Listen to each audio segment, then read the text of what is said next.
Good afternoon, everyone, and welcome to the Sunset Safari.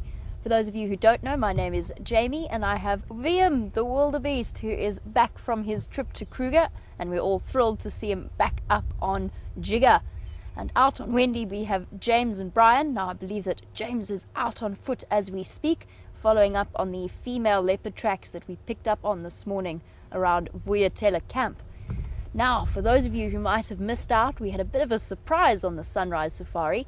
When Scott and myself had closed down for the end of show and we were driving back along Zebra Road on Arathusa, we bumped into a female leopard and Tingana. Now, I said that I believed it was Kwatile, and a couple of the viewers seem to have confirmed that. And now we have what seems to be absolute confirmation. It is indeed Kwatile. So I have raced back to Arathusa for this afternoon's drive. We're going to see if we can find them from where I left them. I have a sneaky suspicion that they're going to be in the drainage line.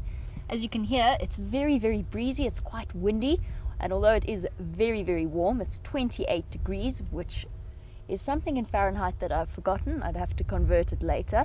82 degrees Fahrenheit.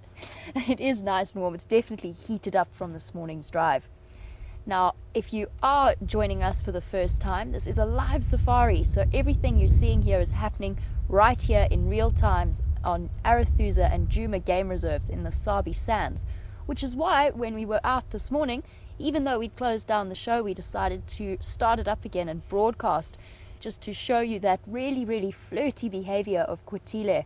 She seems to be desperately trying to get Tingana to mate with her. While we sat with him, which was probably for about half an hour, she wasn't terribly successful, but I think that he might have warmed up to the idea this afternoon. And without further ado, let us go and see what's happening there.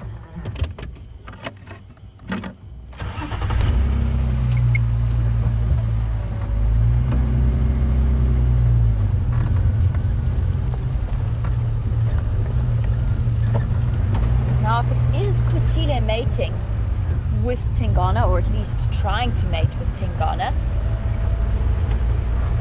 gives us some interesting theories to think about. Because apparently when James saw her last week, he picked up on what he thought might have been suckle marks, so evidence of young cubs that she was feeding. But obviously if she is mating, that probably isn't the case, but we can't be sure, because leopards, just like lions, sometimes exhibit the symptoms of false estrus.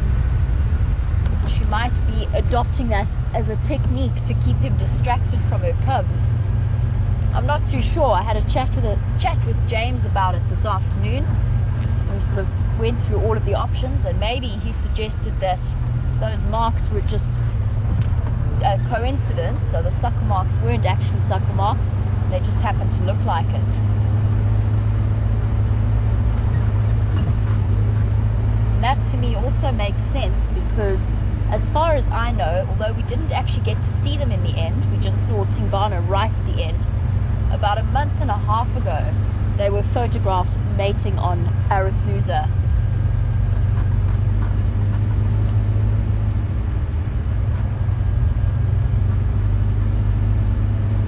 I'd like to be able to say that I spotted Kwatile far away, tucked in deep bush, or that I'd spent hours tracking her, but in reality, I would have had to be completely blind to have missed her. She was right in the middle of the road,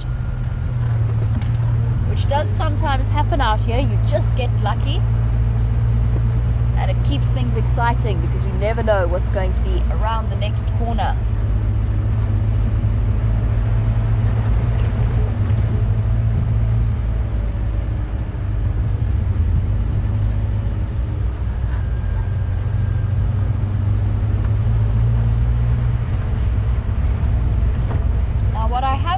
To do is approach, by the time we left them, they were on the northern safari Donga, but what I've decided to do is actually approach from the southern end, because that was the general direction they were moving in, and I just want to loop around and make sure that I haven't missed them coming out somewhere here, just so that I don't spend too much time walking in the drainage line after them.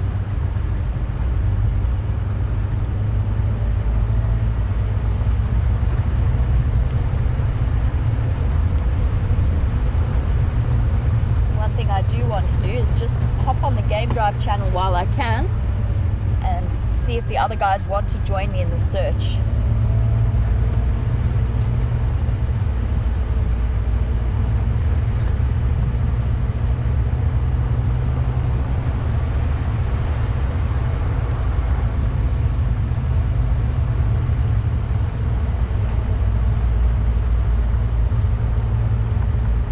Have to wait my turn to join in this conversation. Sounds as though, and I'm sure many of the viewers have picked up on it on the dam cam, that there is an absolutely enormous elephant herd on its way through Arathusa Lodge once again.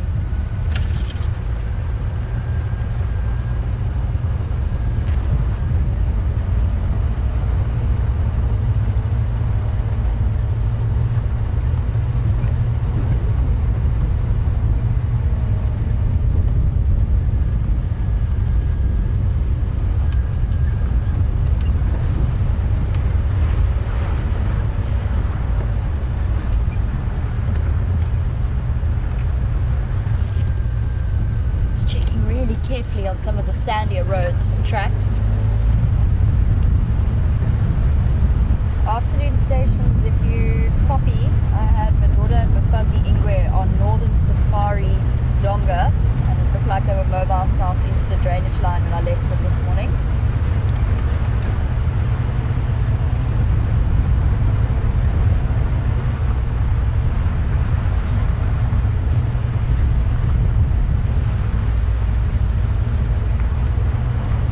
I'm also making my way to that area to see if we can follow up. Just chatting to Sean, it seems as though we're going to have a full brigade out to help us search for these leopards.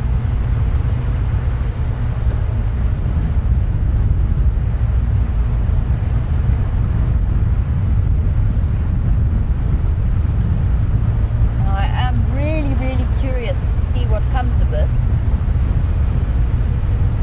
I actually almost felt sorry for her this morning, but it was quite incredible to watch just all of the vocalization that she was doing. She was running up to him and being really playful, jumping up and down, wrapping her tail around his head, and all the while growling in what I can only assume to be quite the alluring leopardess tone.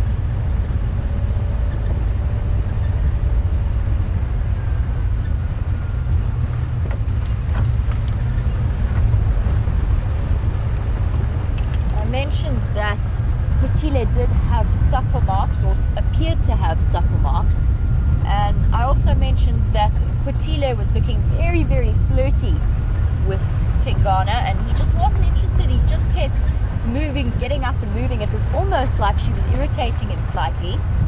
Now, Kathleen, you were wondering if maybe if she does have cubs and those were suckle marks, why that might be explain why Tingana was so reluctant to act upon her advances. And I suppose that is a possibility. It doesn't quite explain to me why she was imitating that estrus behavior, if she was imitating it, unless she is in false estrus. But I haven't heard of false estrus happening on a regular basis with females with young cubs. She was demonstrating as well what is known as the lordosis reflex, which comes with all females when they come into, or all female big cats when they're in estrus, where they lie down and lift their pelvis up slightly and swish their tail out of the way. She did do that repeatedly. It was clearly her who was initiating all of the advances. So although it could explain why, if she wasn't in true estrus, he wasn't interested in acting on it, I'm not too sure that it gives us a complete explanation as to why she was behaving the way she was.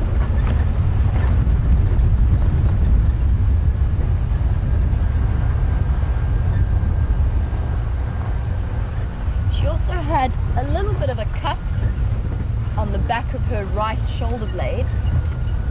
Didn't look like it was impacting her in any way, but it was there.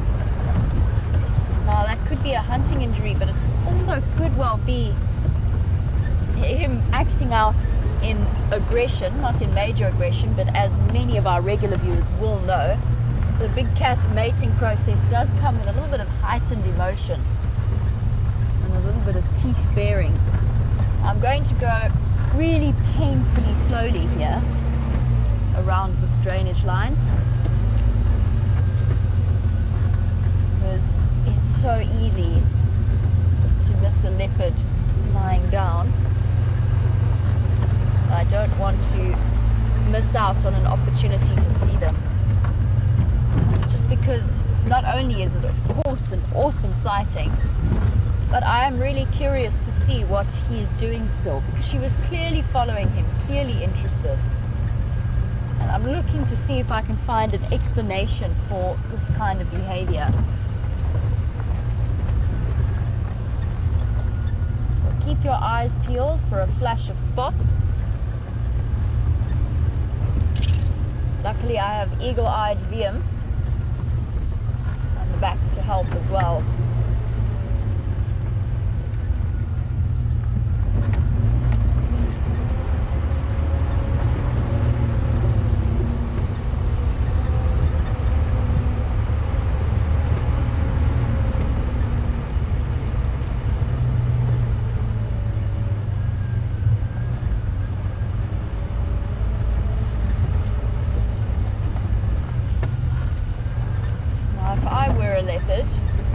And this is of course supposition, and I've also found that 99.9% of the time where I think the leopard should be, they usually aren't. But if I were a leopard, I would be tucked away in some thick vegetation, sheltering from the wind.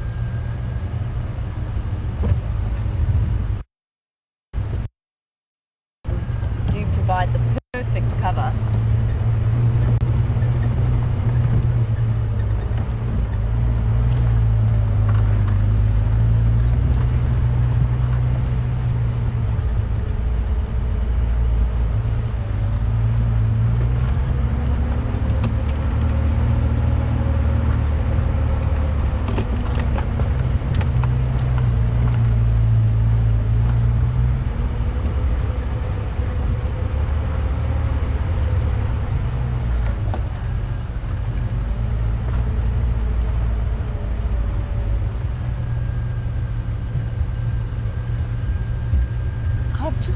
Word that James is out looking for Madiba. Now, I'm sure many of you have been following the saga of what's happened over the last 2 days. Oh, excuse me, dusty.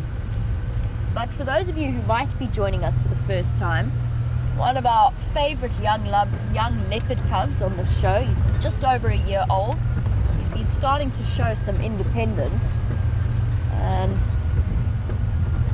also starting to show evidence that he was starting to hunt. And unfortunately, one of his first prey items that he did pick happened to be a stray dog that wandered in from one of the neighboring communities. Now, we've spoken a great deal with the more regular viewers about the fact that there is a risk, however slight, that that dog might be a carrier of rabies. There has been an outbreak in the area of Hoedspruit, and that is always a huge concern out here. But we did manage to get the dog, and it has been sent off for testing at Onderstepoort.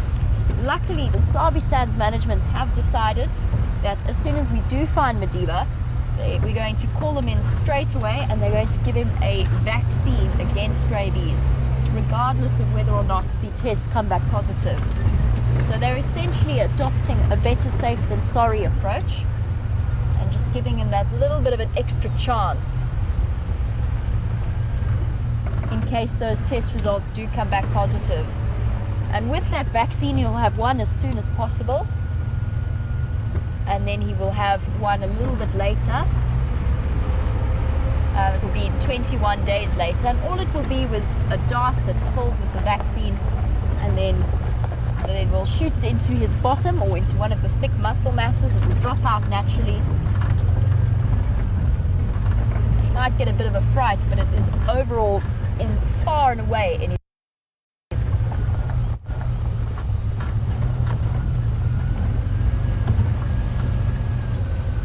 just gonna have a quick chat with Sean about where I saw these leopards.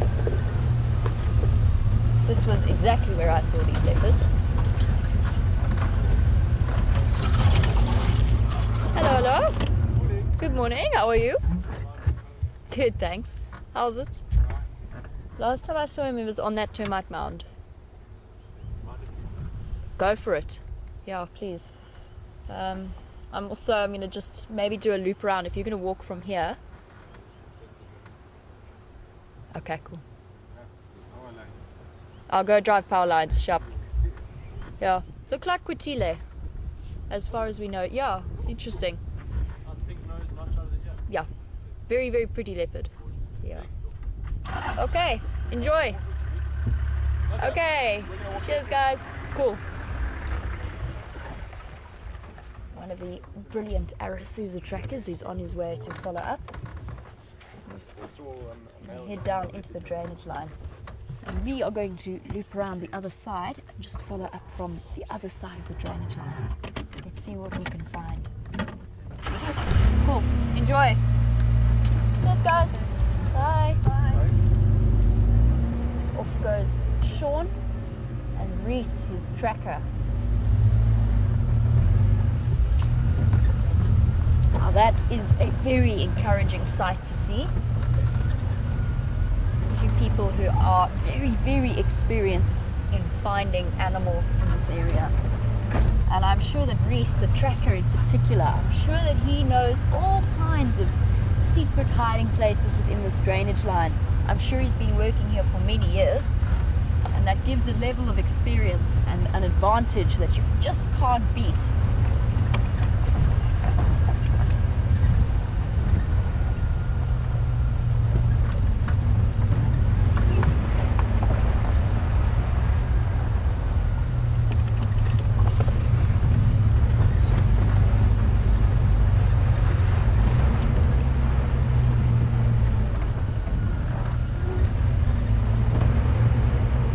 Considering once again the possibility that if she does have cubs, Jennifer, you were wondering if it's possible that she might be faking and he's onto her and that's why he can't be bothered. And this is a really difficult question for me to answer without giving you supposition. I'll give you the options. One is that she's entered a false estrus, and the reason I say that is because to the best of my knowledge, and I can be corrected if I'm wrong, to the best of my knowledge, that action, that behavior of female leopards is entirely hormonally based. They can't just turn it on and off at will, and they can't act. They're not like humans in that they can pretend. But they can go into a false estrus, which imitates the hormones, and has been known to happen in lions, which means that it could well happen in leopards as well, particularly lions with small cubs. Hello, big giraffe. What a big male giraffe here. Nice, beautiful bull.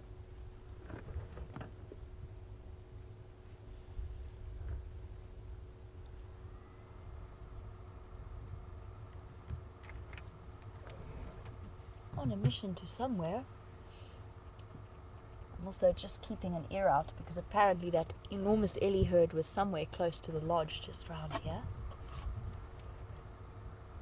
And there, if we have a look at him, you can see those thick ossicones on the top of his head and a rubbed bald at the top, and that's a clear indication that it is a male, apart from the obvious signs, which sometimes aren't so obvious if they're hiding behind a bush.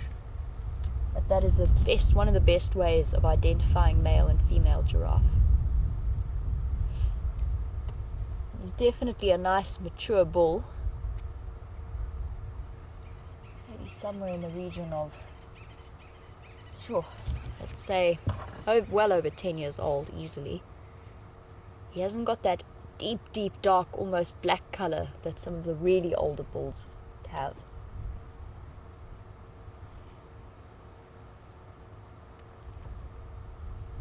Okay, let's see if we can just get a slightly better angle on him. He's possibly feeling a little bit camera shy. Totally relaxed body language. I think he just spotted something over there that was more appealing than the guari bushes over here.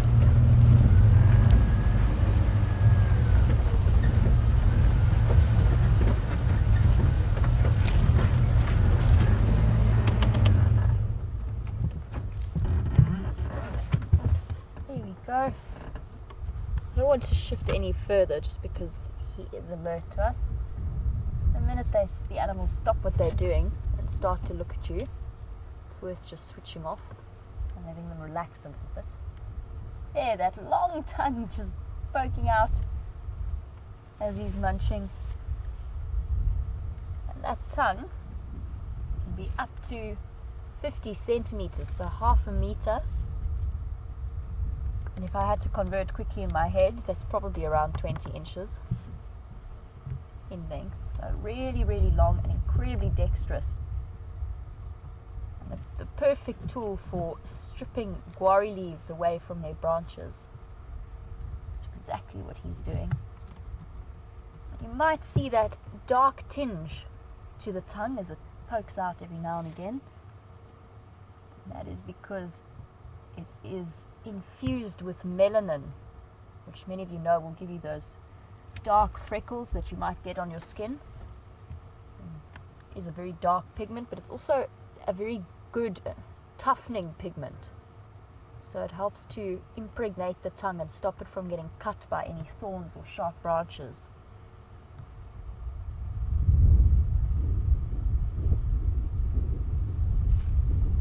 And amazing to think that with that long neck down all the way to that stomach, these animals are ruminants. Just think about how far those balls of cud, the balls of grass, have to be passed back up into the mouth in order for them to chew them a second time around.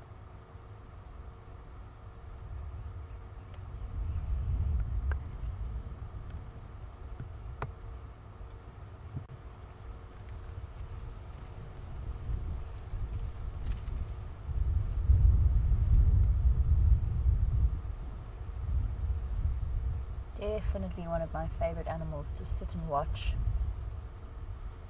They just impart such a sense of tranquility somehow. Must be to do with their size.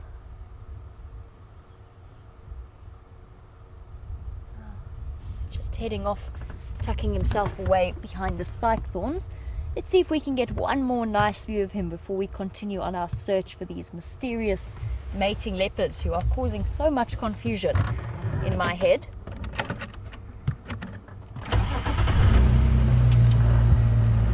And I will tell you a little bit more about my theories as to what's happening.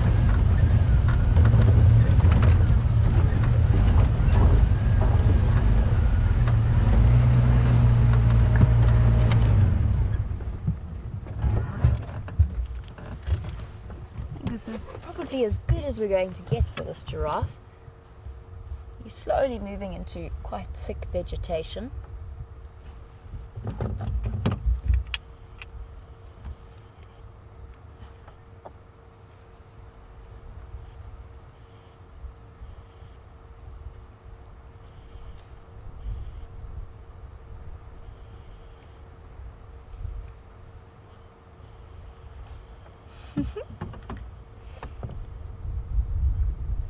I get so used to sitting and watching them and seeing them that sometimes I have a sudden realization as to how bizarre they really do look.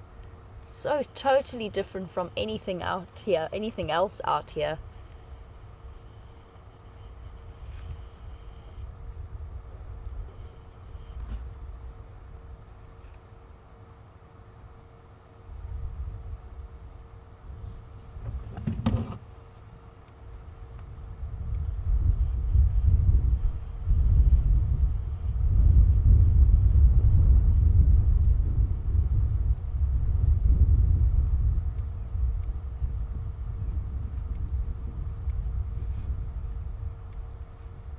Munching away at the guari bush.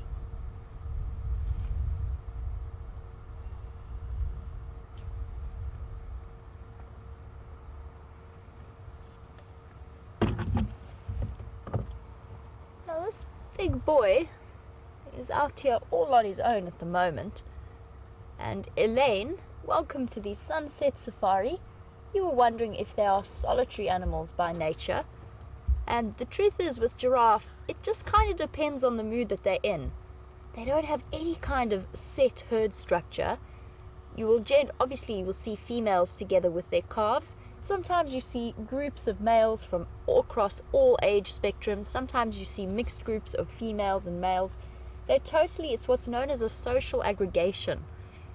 So it ebbs and flows, and they kind of just decide to join up with some giraffe for a while and then other giraffe for another time.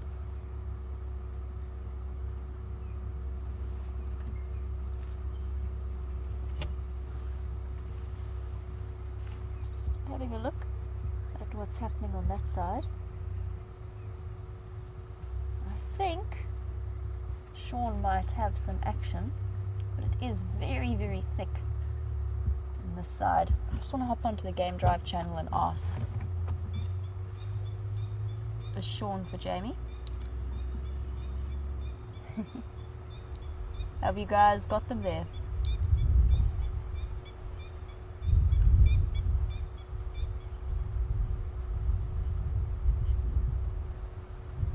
Okay, copy, perfect. When I'm done here, I'll head across and give you guys a hand. Okay. Now Sean has picked up on their tracks. They're going straight south across the open area, and I would really like to go and be a little bit helpful, maybe even hop out of the car and take a walk with Reese, the tracker. In the meantime, I believe that James is waiting for you so that he can update you on what he's been up to for this afternoon's sunset safari. So we're going to head across to him and catch up with you a little bit later, hopefully with those two leopards, so we can see what they've been up to. Lion tracks. Hello everybody, welcome to Wendy, where the communications issues are not yet resolved. My name is James Hendry. I'm wielding my communication device like a disciplinary weapon, so I can hit Brian, who's on camera today, dressed very smartly in a WildEarth t-shirt, not shirt, t-shirt, a proper khaki bush shirt. So he's looking pretty bushy, and he's on camera today. We've come to this clearing where I'm going to stop the car so that we might observe 3 pigs and some those are the pigs, and some impala. Now, you are on a live game drive safari, as I'm sure you've realized by now, unless you have just tuned in which case you are most welcome. You have missed some of the drive. Where have you been? You are welcome to talk to us, and we do love it when you talk to us. #SafariLive. If you are tweeting like a, what should we say today, a magpie shrike, beautiful lilting call, or questions at wildearth.tv if you wish to address us by way of email. As I have said before, the communications via the South African Post Office, now into its 10th month of a strike, are totally useless, not entirely unlike some of the communications coming out of Wendy today. Anyway, we are online, we are with a couple of pigs, and we've come into this particular area to see if we can't find tracks of Madiba, a young male leopard aged just over a year. We did find his tracks on the main road just to the west of where we are now.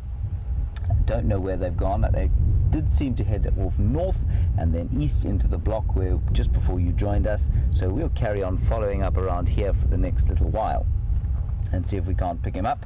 And I believe Jamie did tell you that he is going to be darted. That means that he's going to be basically shot with a pellet gun, if you like, and a dart will go into his rump and quickly spray in some what they call rabicin, which is an inoculation against rabies. He will bite it out, probably growl a little bit, and then get on with his life. So that's what's going to happen there. It's very good news. And in case you have been hiding under a rock, what happened yesterday was that Madiba caught a domestic dog, and so this is just a precautionary measure to make sure that that magnificent little leopard, who's been so very kind in letting us watch him, and who with whom we've spent many happy hours, is going to be absolutely fine. Right, there go the pigs. I'm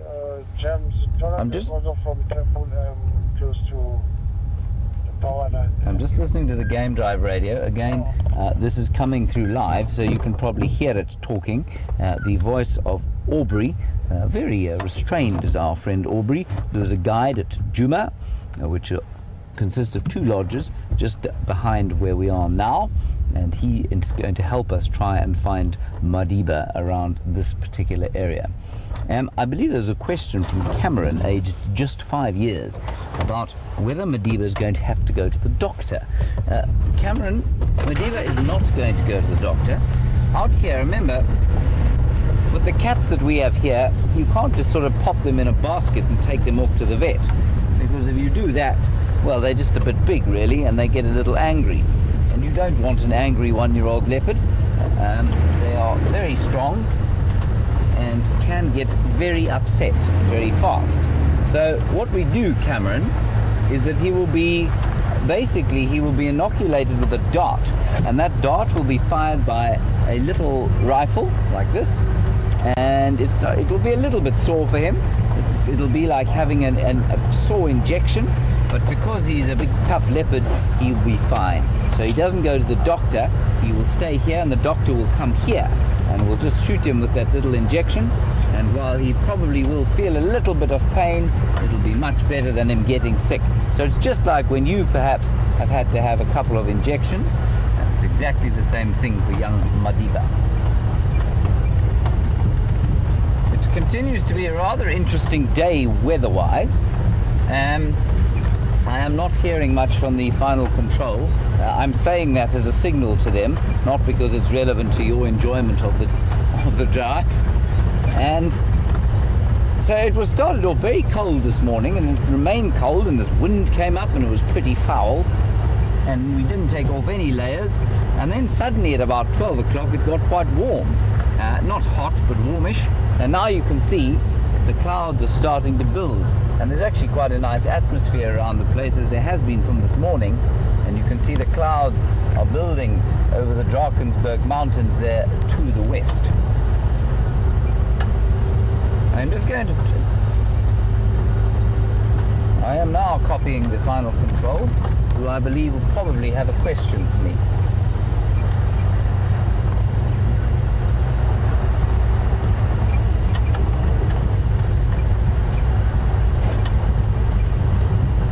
Get it now. And Paul, you are observing that the bush has just turned green. Well, you and Brian are of the same opinion. We were driving along here and he was just saying, you know, every day it turns greener and greener, and it is astonishing, especially in those clearing areas, that the bush has turned so green. The grass, of course, depends largely on not being competed with by the trees, and the trees in the clearings are obviously not there. That's why they're clearing. And so the grass roots don't have much to compete with. So in those clearings where the nutrition is high and there's been some water, the grass flushes extremely fast. And it's so exciting to see. It's just the most wonderful time of the year. The birds are starting to breed, the grasses are coming up, the trees are starting to flush with new leaves, and it's just it's a time of rediscovering the bush all over again. And so one of my very favorite times of year.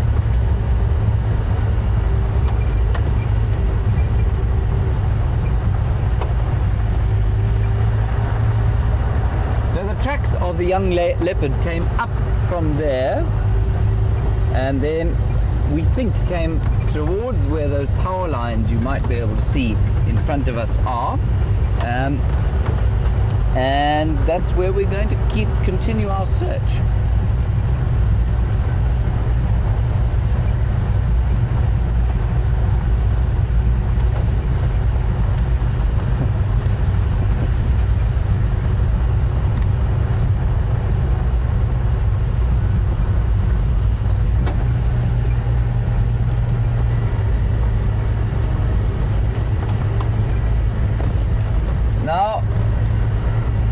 Looking for this young male leopard, as the sky starts to turn an ominous grey colour, Mavis, you would like me to tell you if I think Madiba will call if he feels threatened for his mother. Mavis, I do not believe he will. Remember that a leopard, when it calls, makes itself a lot more obvious. Now, if Shadow is perhaps miles away, and for those of you who don't know, Shadow is young Madiba's mother. If he's feeling threatened, if something threatens him and he then starts to call, that thing, whatever it is, will know exactly where he is. He has no idea where Shadow is. She might be miles away. She won't hear him. So it would just actually be very counterproductive. All the cats, when they get into trouble, especially the solitary ones, will go completely silent and they'll try and hide.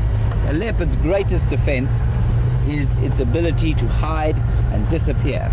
Now this of course makes it very difficult to find them in the bush, but it also makes them one of the most successful predators that Africa and certainly the world has ever known.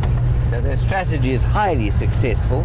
They are spread from all the way in the southern Cape up through southern Africa, East Africa, into the rainforests. The only bit of Africa that they're not in is the main desert of the Sahara. You can probably find them in the Atlas Mountains north of that. All the way around North Africa they used to occur, certainly across the Isthmus of Suez and into some of the deserts around Jordan, and then further west, all the way into the far east of Russia. And that's the same species of leopard. Different subspecies as you go that have become separated over time, but it's the same species. Very successful, magnificent leopard that we are trying to find right here.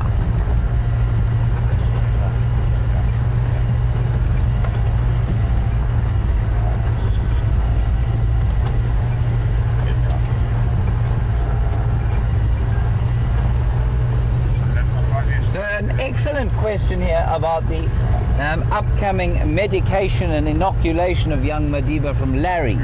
Larry, you want to know, will he become nervous of the game drive vehicles as a result of the darting?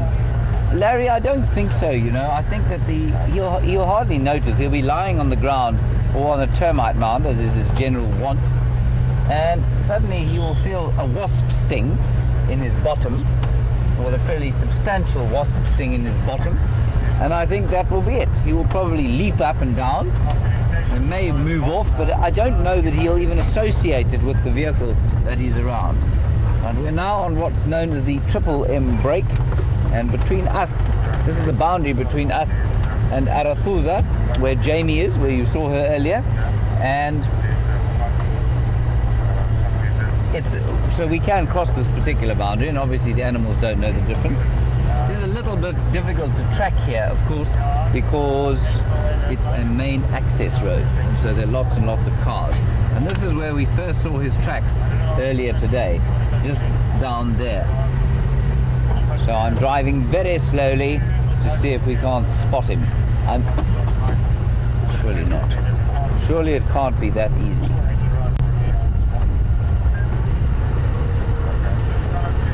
No, it's not that easy, everyone. It's a log. It is a log. It is a log.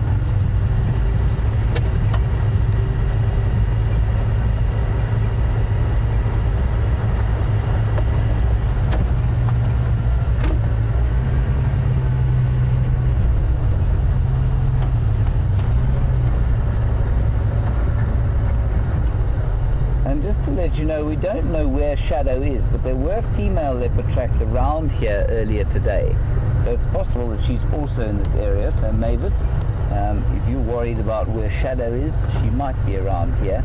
I'm going to show you what I did see, which will probably make you lose respect for me. Brian, can you see the log there? That looks vaguely-ish, leopardish-ish colours-ish, sort of. Yeah. That's it. Yes. That's what I saw. Yes, I'm just checking with my binoculars. It is in fact a decaying piece of stump, not Africa's premier wildlife target, Panthera pardus. A fine spot. Yeah, I think so. There we go. suspicious looking log. On we go. I will keep looking over the side of the car to check for more tracks. And we had an interesting question once from somebody who asked me why it is that I only look over the right-hand side of the car. Do animals only walk on one side of the road? And I suppose a fairly valid question. The only reason I don't look out the other side, of course, is because I'm not 7'3" and therefore can't lean over. That's what Brian's for. Brian's is, apart from filming me and whatever animals we manage to find, his job is to look over to the left-hand side of the car and see if anything walks on the left-hand side of the road. At this stage, not much. So I suspect he's gone into this block over here somewhere, but these tracks are not that fresh. I think they're probably from last night sometime. And I'm quite enjoying the fact that I have to use this handheld radio because it does give me a certain amount of authority, I feel. I can point with great authority and vigor into the wilderness, emphasize my point.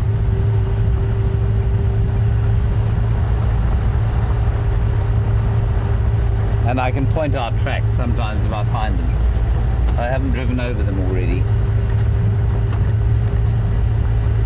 So this access road that we're driving down now, in the hope of finding a beautiful young male leopard, leads to a lot of the lodges in the northern part of the Sabi Sands. And they include lots of the people we passed when we were on game drive, from Nkoro, Cheetah Plains, Chitwa, Hoffman's, Arathusa, Simbambili and Shirley's. I think that's about all of them. And of course some private lodges on Torchwood and on Biffle's Hook. And that's why finding tracks on this road after a day like today is not easy.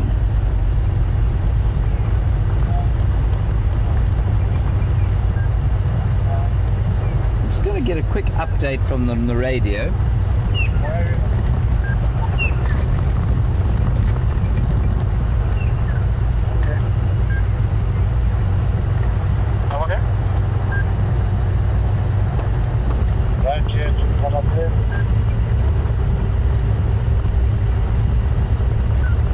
I'm just listening.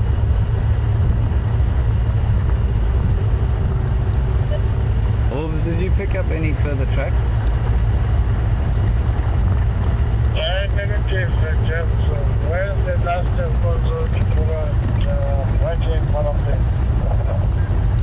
The last tracks I saw were going north along Triple M towards the power lines and on Triple M.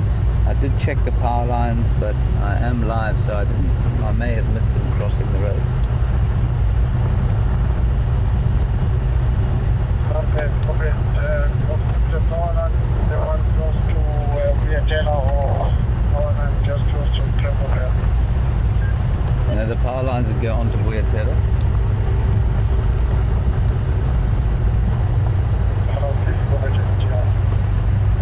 So there are a few of us in the area looking for him. And Aubrey, of course, has a tracker sitting on the front of his vehicle, which is very helpful.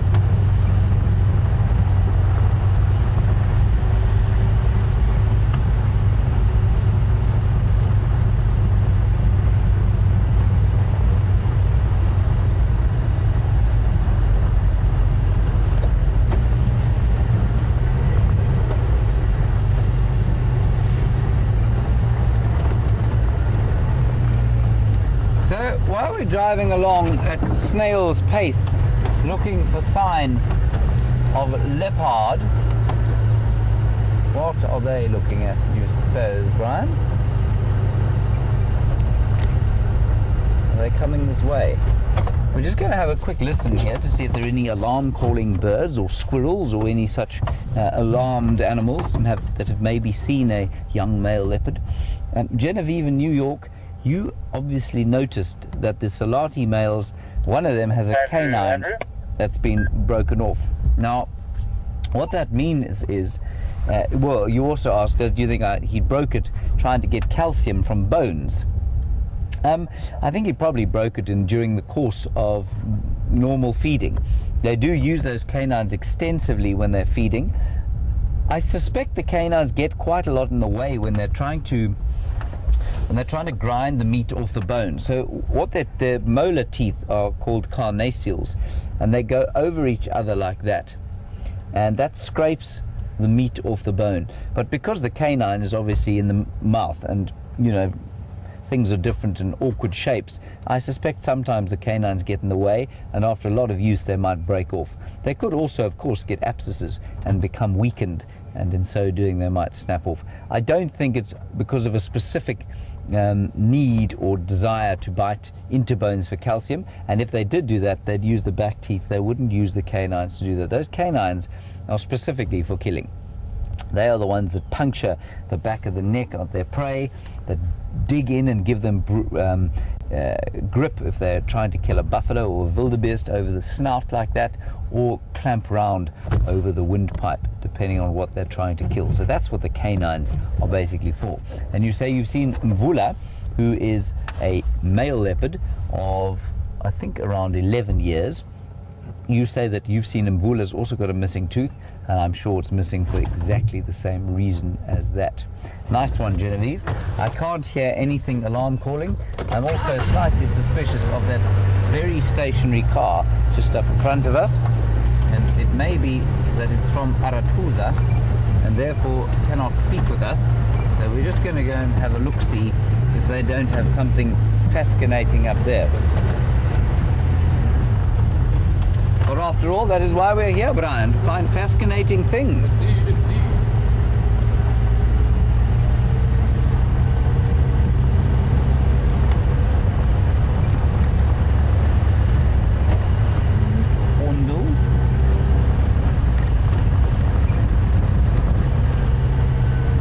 So this is round about where he was last seen, that young male leopard. So because he's not with his mum, I think it's quite likely that he is still around here somewhere with any luck. I'm just going to chat here with Andrew, who is from Cheetah Plains, and he will maybe be able to give us a little bit of an update. How are you? Good, how are you? I'm full of joy. Good, thanks. Yeah. Doing some low moving. Oh, good.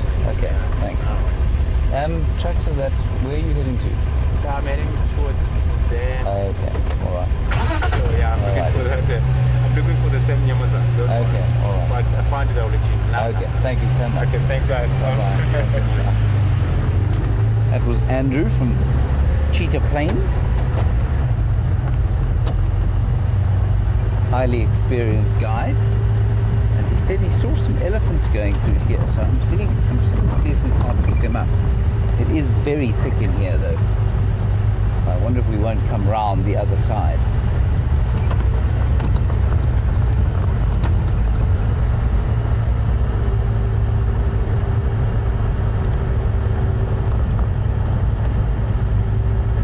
Right, so while we look for these elephants and perhaps tracks further evidence of Madiba, we're going to pop across to Scott, who is on foot with Steph and Jean-Dre, and they are going to tell you a bit about what they've found on foot, and I will see you a little bit later.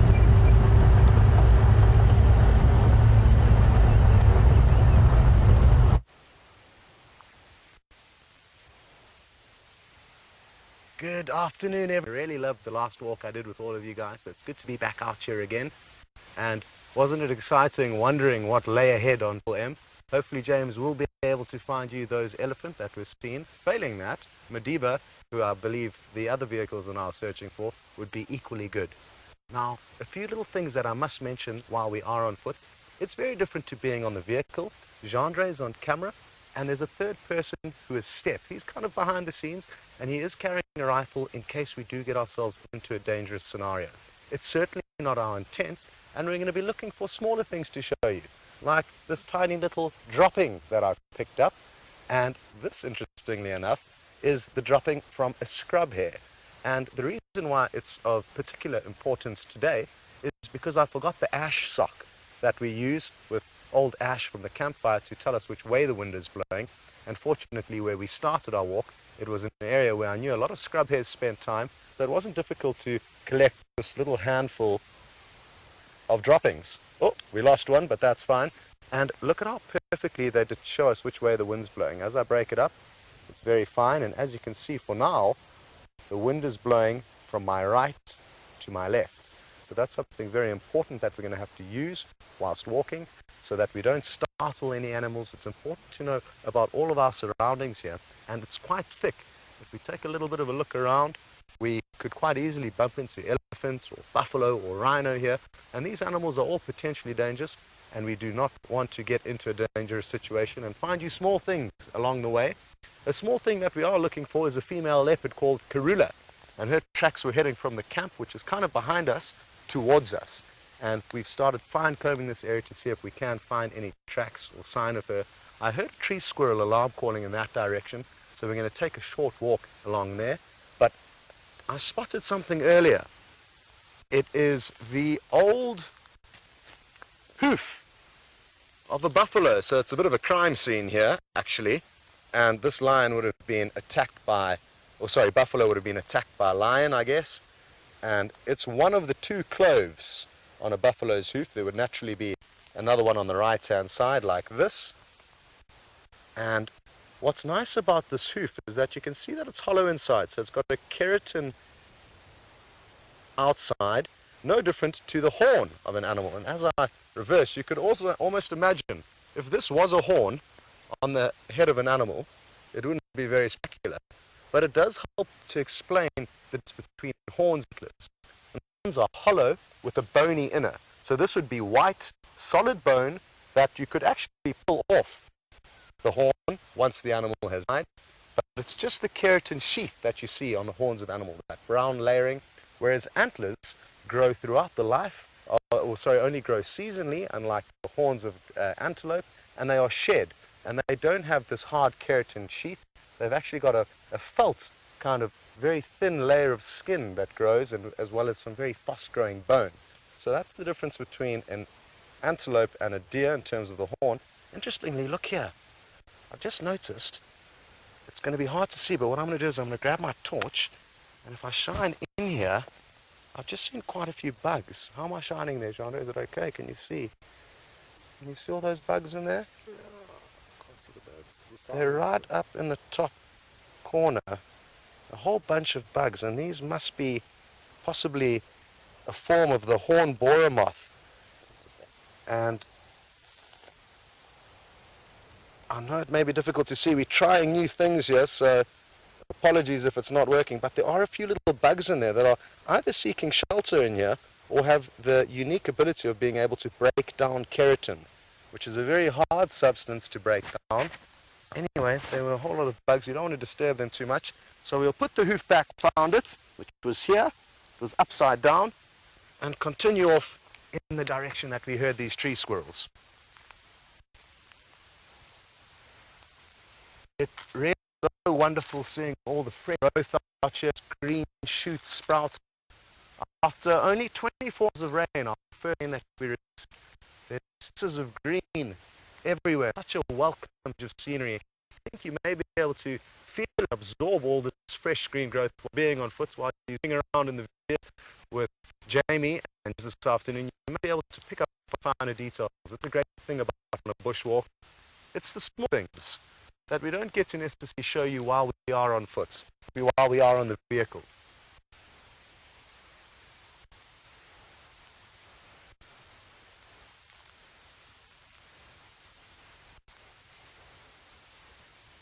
And maybe I was wrong, because Paul's already sent in a comment saying that he noticed that it's got a lot greener, and that was why you were driving around with James. You're 100% correct. Watch out for the little stump there, Jean-Andre. Something that is important for me to touch on is how difficult it is for Jean-Andre to do the camera work here. He can't see where he's stepping because he's so focused on filming that I'm going to have to help him along the way sometimes, and we've just encountered some nasty thorns here. And what I'll do is I'll actually try and break off a branch and show you these nasty thorns. This is the notorious buffalo thorn, which is both a straight thorn and a hooked thorn. And it's a very nasty one to get caught in. In Afrikaans, one of the local African languages, a derivative of Dutch, it's also known as a wagabiki boom, which means wait a bit tree, because you will certainly be waiting a bit if you get caught in it. It's got some cultural importance as well in the country, so it's not only important for genre to avoid them whilst we're walking through here, but it's important for the Zulu tribe of South Africa. And they'll use these branches for ceremonies to collect and gather the souls of people, family members who have passed away. And what they'll do is they will break a branch from a tree within the home area of where the soul needs to be returned, and then they'll travel with it by bus or by plane or by foot or by bicycle, get to wherever the person has passed away and perform a ritual. And with this stick they will gather the soul of the person who has passed away, and when they travel back to bury this person and let them rest in peace, what they will do is they'll actually pay for a bus fare or a plane fare to transport the soul back. So an interesting little traditional story there, a well-known one, but one that I really love. So that's the buffalo thorn that we're avoiding. He also has a large antenna coming up the back out of his, which is about 20 pounds in weight. So a little bit different to sitting on the vehicle, so bear that in mind.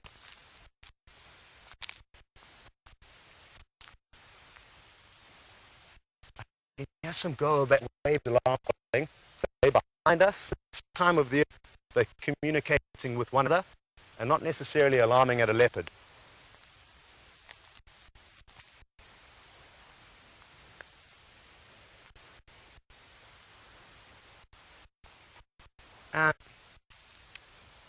We've just got a question through from Pamela, and while we get comfortable here next to the skull, I can explain to Pamela that yes, of course I am nervous of running into any dangerous animals, i.e.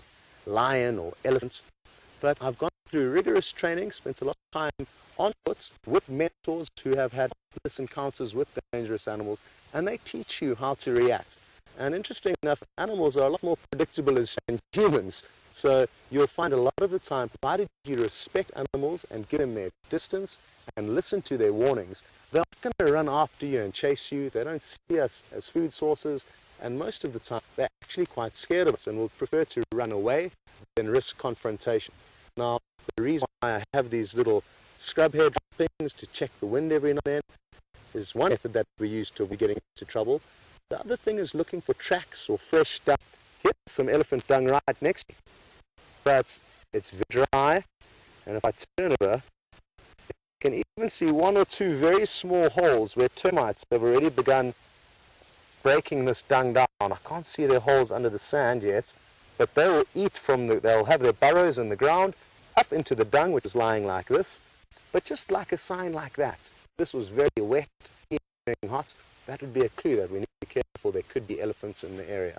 Also, Pamela, I did mention earlier, Steph is around. He does have a rifle. We don't intend on ever using it, but it is a method of last resort.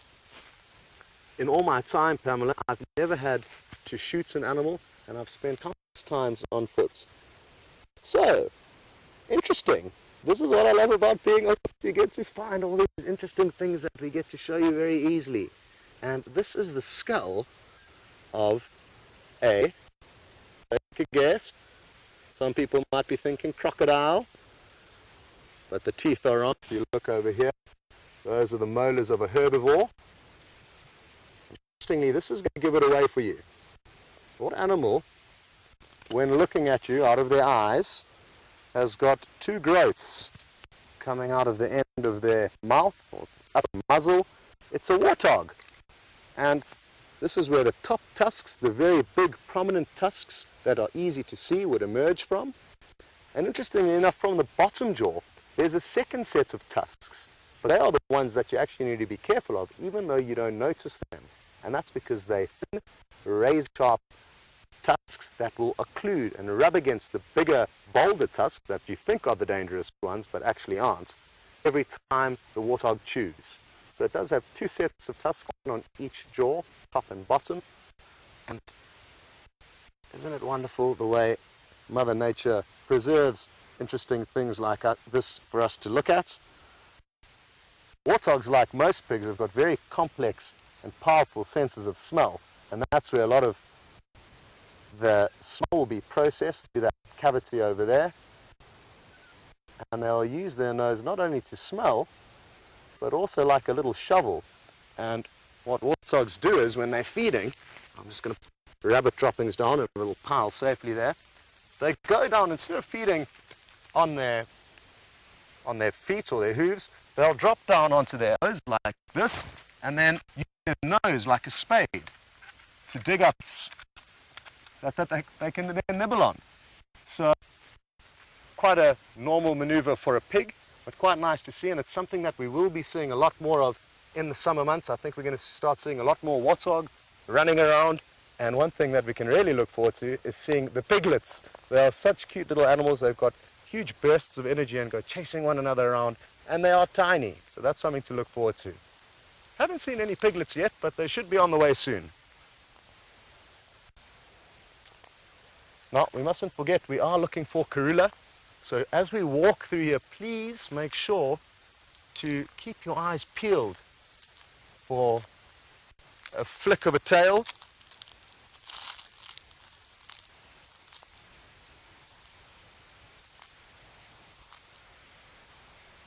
And we've just got a comment through from Cecilia saying that the dung looks like shredded wheat. I'm guessing that was the elephant dung that we looked at earlier. And I agree with you, that did look very much like shredded wheat, Cecilia. And what you'll find interesting about elephant's dung is it varies throughout the year. At some times of the year you'll see lots of pieces of bark and branches and roots. Other times of the year you'll just see grass. Then, probably in February or March, their dung will be covered with the marula fruits, only partially digested as they pass through the elephants. But it is something to remember when looking at elephant dung. You can almost age it because you know what they feed on at the different times of the year. Even though it's a wide variety of different plants, it's usually the grasses now when they're fresh and green, and the bark and the roots during the winter months. So, now we have something very, very interesting. And that is that an animal that a lot of you would love to see that we have yet to be able to show you on Safari Live has dug this hole. And it's called an aardvark. Sometimes if the area is fresh, the area where it would have been sitting and actually almost where the tail has made a line in the sand, digging isn't fresh, and it's gone here, and massive, massive claws to dig the sand out that you can all see around me here. What it's done is it's burrowed into a termite mound that it's been able to feed on with a very long tongue that it slithers into all the holes, and it's an expert digger that only moves around late at night in this area. Other parts of Africa, they can move quite readily during the day, but the aardvark, an anteater in this area, only operates at night. One day we'll get lucky though.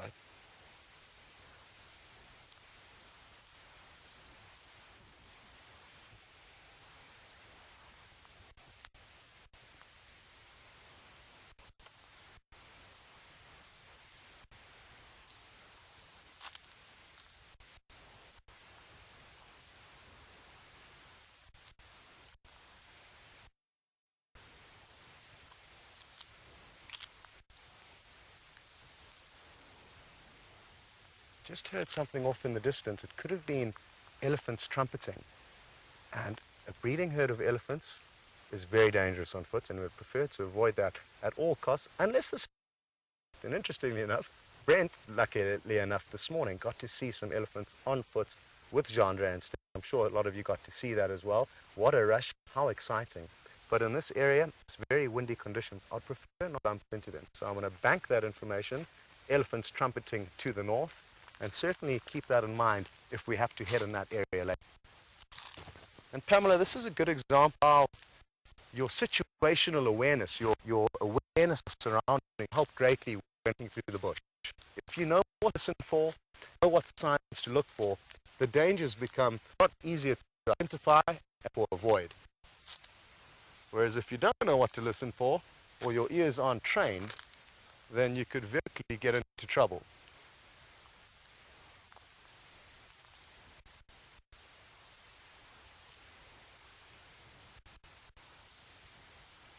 Now, the great thing about this time of the year is we've got the fresh growth coming, but you can still very clearly see game trails from points of interest, water holes, feeding areas, and allow the animals, just like we travel on highways, to move easily.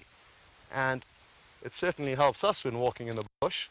It will change, and the growth that we expect here, the rain season, is immense.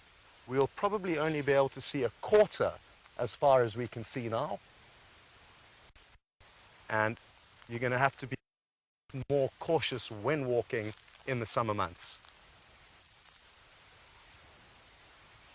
Come on, Karula, where are you hiding? So good places to check when walking are termite mounds, and leopards love lying up on termite mounds on a cool afternoon like this. She wouldn't be in the shade necessarily, so let's creep along here.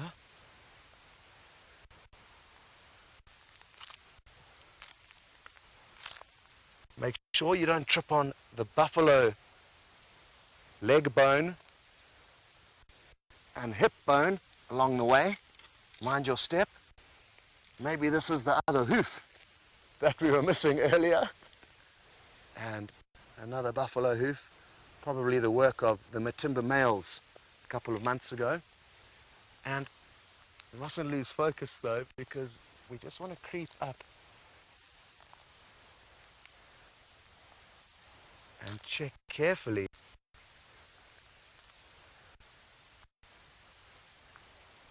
So if we take a closer look now, I've just moved around into an area where we can see the termite mound. So let's write this termite mound off. Karula is not on top of it. Also important to remember on hot afternoons, which I said we are not experiencing this afternoon, simply the way you walk around a termite mound could get you into trouble or not. Now, if it was very hot, the sun was setting, one side of the termite mound would be in shade. So if you walked around hugging the termite mound and then popped into the shade where an animal might be fast asleep, that's a good example of how you may startle it. So, hot days, you're approaching a termite mound, always give the shady section a wide berth. That way, limiting your chances of killing something. So we can continue though on our wide berth. And another question has just come through. Thanks so much. Isn't it wonderful how we can communicate while walking on a live safari with all around the world? It's wonderful to have you with us. And as much fun as it is being on foot, we're going to get you back here a little bit later. But Jamie's found something quite interesting. It's not a fairy tale story, so don't be ready for it. It's a little bit of a harsh scene, but Jamie has found something, so we're going to send you across to her and catch up with you a little bit later on the trail of Karula.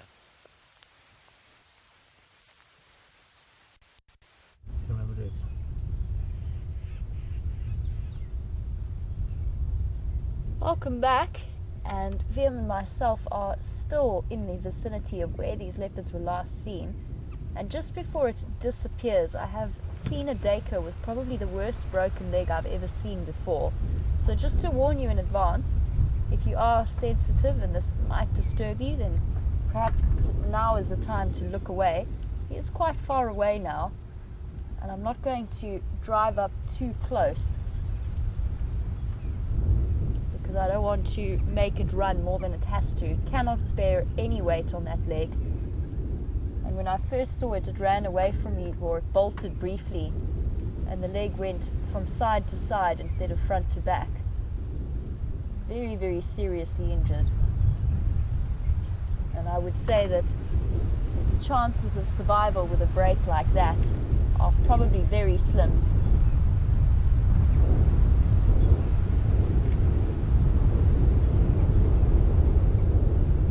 Sure, but right in the vicinity of where these two leopards' tracks were last seen. I don't know how he got that injury. It would be guesswork. I would guess and say that he maybe, whilst running away from something, he might have hooked his leg in a hole. Could be, or even hit it on a stump, caught his ankle in some way, and it snapped right at the hock. So right at the elbow joint. Oh! You can see, I don't want to I know that the view isn't spectacular, but I really don't want to get too much closer to where he is. You can see he's not putting any weight on that left front leg at all. Shame, poor little guy. That's definitely going to make him an easy meal for a marauding leopard. Now, I thought that we were at the end of our cold front, but it seems to be that something is blowing in. So what I'm going to do is just, shift forward slightly so that we can have a look at the clouds that are rolling in, and it seems to be the front of a cold front, which doesn't fill me with any particular joy. Look how spectacular the clouds look, though. Really, really pretty. It's interesting, it's coming in from the west. It almost feels as though it's coming in from the northwest, which is usually it comes more from a southerly direction. But the wind is swirling. I'm sure you can hear that if you're listening and have your audio up. It's really making things difficult. But for the two leopards that are somewhere in this area, it is perfect hunting weather.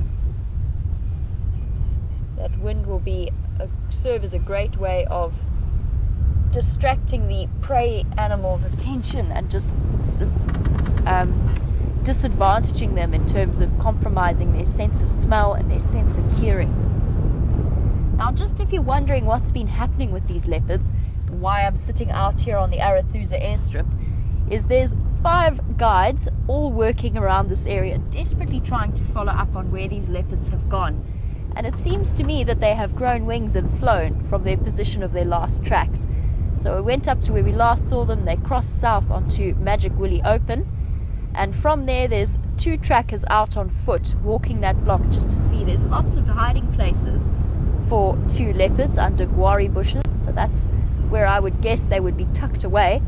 But I don't want to add a third person into the mix and go walking through that block as well, just because on a base level, mating animals tend to be a little bit more alert and a little bit more skittish, so I don't want to disturb them in any way. I think 2 people walking in that block is enough.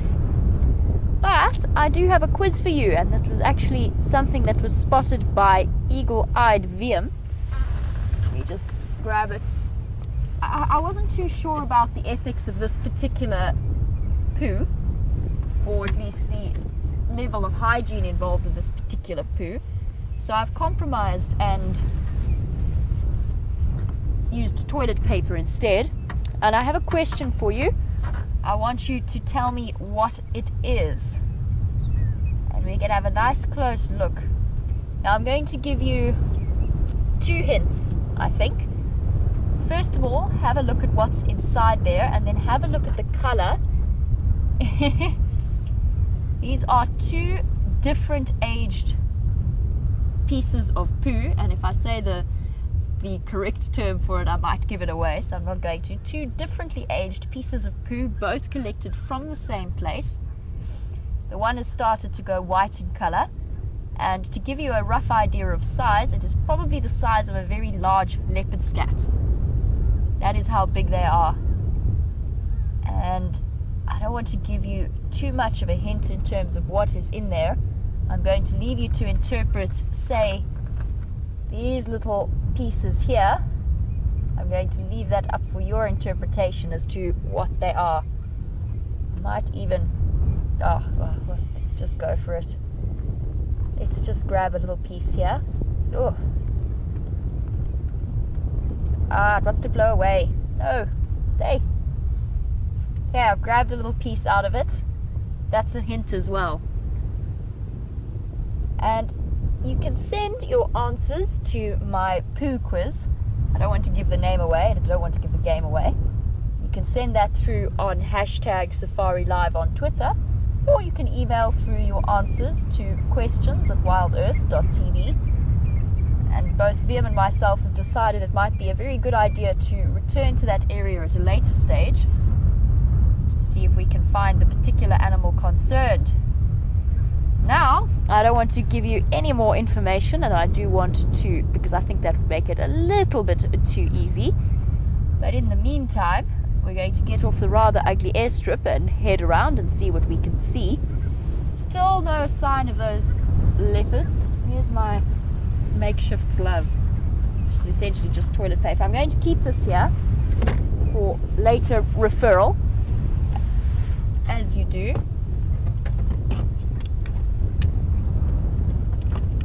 I can't see our duiker friend anymore. It's disappeared off very slowly on 3 legs. But Larry, you've suggested that it's going to be leopard food soon, and there is a very, very good chance that it will be. Although they are upwind of it, if they are where we think they are upwind of it, which might give them away. But that duiker on 3 legs is definitely no match for these 2 leopards. But we'll keep our fingers crossed. Maybe he'll be okay. I would think probably not. Very sad to see, but still part of the cycle of nature that happens out here.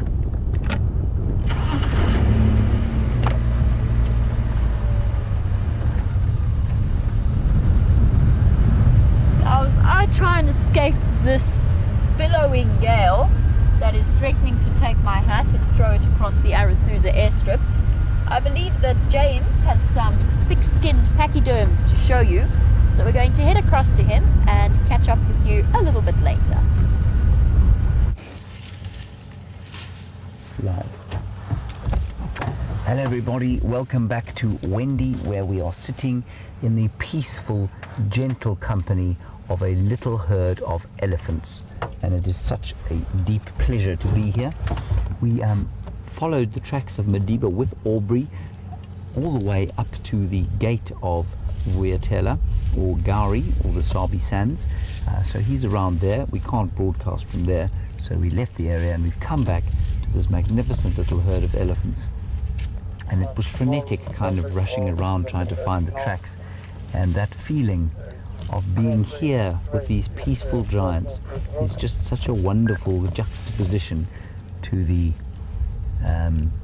the freneticism of the tracking expedition. So I'm going to enjoy these peaceful giants with you, and I hope you enjoy them too, of course. Now, I shall athletically remove myself from the picture.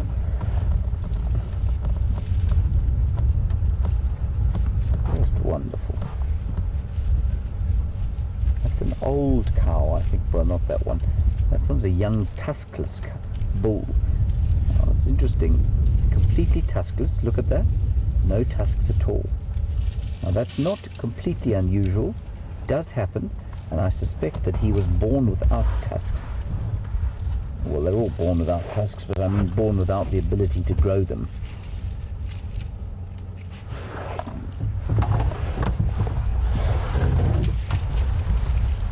And that's not very uncommon. It's not extremely common, but it will make his life a little bit difficult as he gets older, because he does definitely look like a young bull as opposed to a cow. Not so important for cows because they don't use them for any kind of conflict resolution, which the bulls do, of course. And there is some evidence, of course, that tusk size does help with mating opportunities, so he unfortunately won't have that advantage. But quite apart from that, tusks are also very useful when it comes to eating and breaking branches, especially during the winter months. So while not being tremendously hamstrung by the process, you can see he's using his feet there to break off some Pterocarpus rotundifolius or roundleaf teak. While he won't be completely hampered by the lack of tusks, it will make life a little more difficult. There's another little one coming up towards us now, chewing on a stick.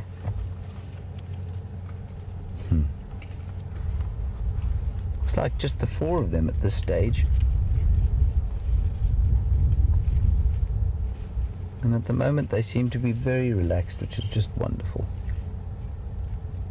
We are having a few communication issues, so even though we are live on Game Drive, and you would normally be able to speak to us on #SafariLive or questions@wildearth.tv, if your question doesn't get answered, it's probably because we're having a few comm difficulties. But at the moment I am in The sultry and dulcet tones of Nicky Austin continue to warble in my ear pleasantly whenever there is a question.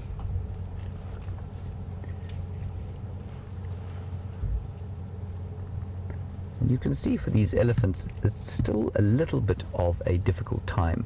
So although the grass is flushed, there's not a huge amount of it around for them to graze on, and so they're still selecting for quite woody material.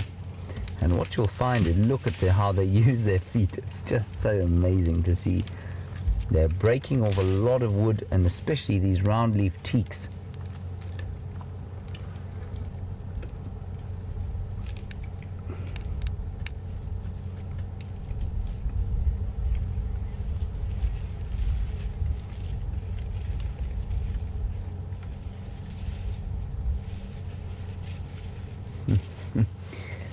I believe you were looking at some elephant dung with Scott, and some of you said it looked like wheat. I don't believe it looks like wheat at all, and you were wondering whether I would eat some.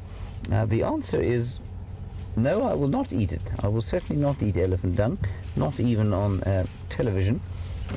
Well, possibly. I don't think I'll eat any. I wouldn't choose to eat any. It certainly smells very delicious when it's the right age. Newly fresh elephant dung isn't particularly delicious to smell, but about a week or two old, and it smells very spicy and very sweet and lovely. And the dung, of course, this time of the year is filled with little pieces of stick, and that's because of what you can see them eating now.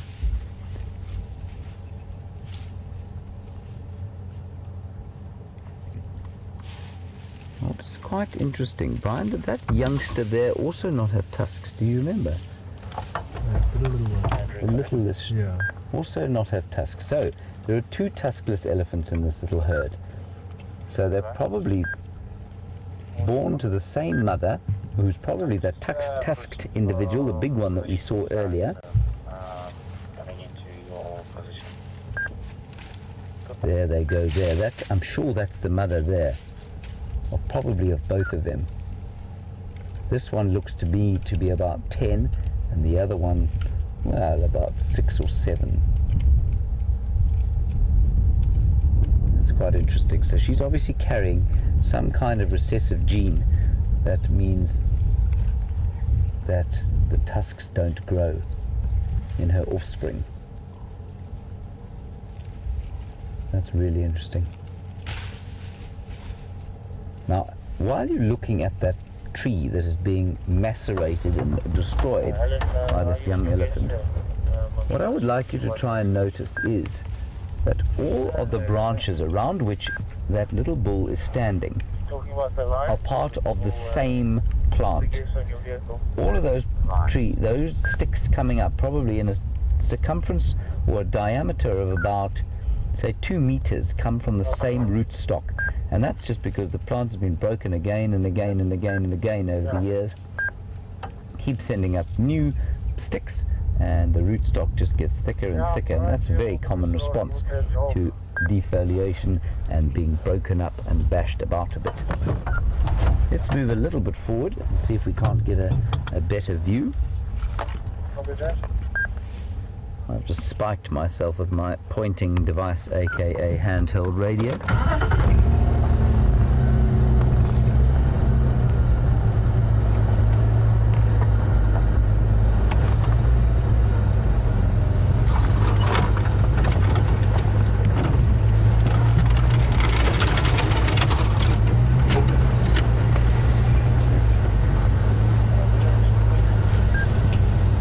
Thank you, Laura in Pennsylvania, for your comment. You say that it looks like I enjoy my handheld pointing device and that I'll miss it when it's gone. I think you're probably right, you know. It's a very good device. Watch out, Brian. Watch out for the tree there.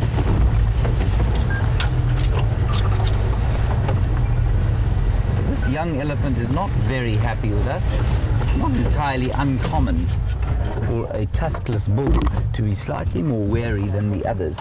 I don't think that his lack of tusk will have affected him too much at this stage of the game, but it will as he gets older, And sometimes they turn into quite nasty adults because they've had a rough time and they've been bullied as youngsters, just like with people. So let's hope that this young fellow doesn't get too much in the way of bullying as he grows up. He's very consciously smelling us all the time, and the wind is blowing straight towards him, so he's getting a whiff of human all the time. Look at that amazing way they feed. Isn't that incredible? See how he lifts his trunk continuously to try and smell us? And that's because he's picking up the scent of human being mixed with diesel and possibly soap as well. And whatever deodorant you're wearing, Brian. What are you wearing? Very splendid deodorant. Very splendid deodorant. There we go. I went blank on the name there. Ryan wears a deodorant called Very Splendid Deodorant, and that's what that elephant is enjoying the smell of.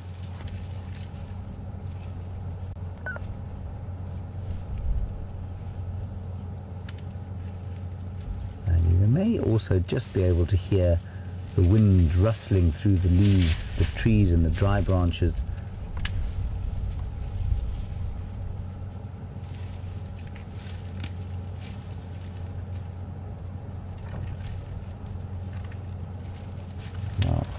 If we pan across to the rest of the herd, you'll see that they have found a little grove of combretum trees that are flushing, and they're eating those new leaves.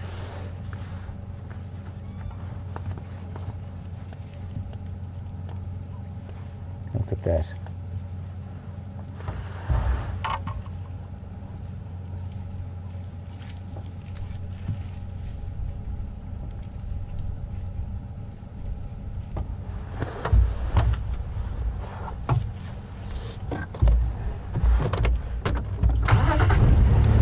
Right, now we're going to drive a little bit closer to these elephants, and Ruth in Costa Rica, while we do that, you say you watch a lot of cameras around the place. I think there are over 50 WildEarth cameras around the world, which is quite a lot, and some of them are spread around here and some of them are nowhere near here, and you'd like a bit of a lay of the land, Ruth. I believe that you've asked about Tembe. Tembe Elephant Park is in the northern parts of KwaZulu-Natal, so quite a long way south of where we are now, at least sort of 300 or 400 kilometers, so a long way from here. Idube, I think there's one there, which is also in the Sabi Sands, is not far from here, and I'll just get a couple of names of the other ones and I'll tell you where they are too. I can try and draw you a map, but oh dear. As some of you will know, my drawing skills are not impressive.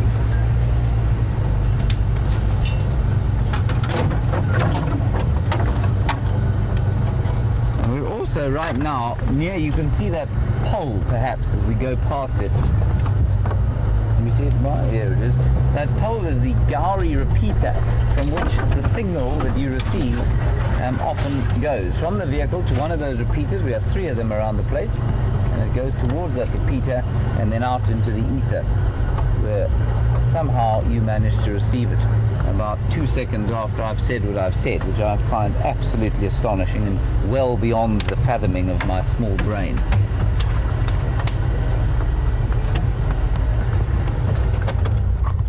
This young elephant still standing in the road. He's not very happy, this young bull. I think he's also probably just about to hit puberty, and so his testosterone levels are perhaps picking up a little. And he's having a very long smell at us. The rest of them don't seem to be in the slightest bit fazed by us at all.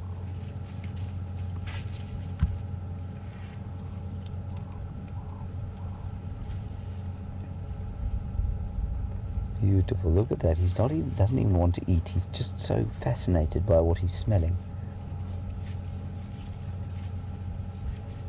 Here comes the big cow.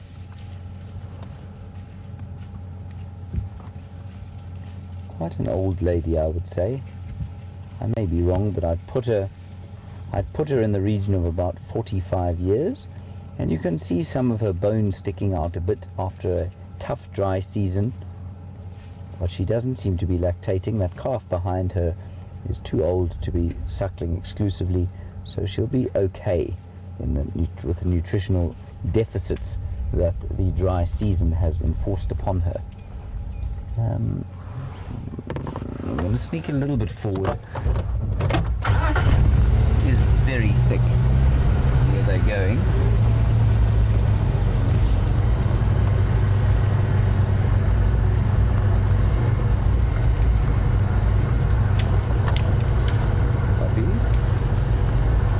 We'll just sneak slowly down here.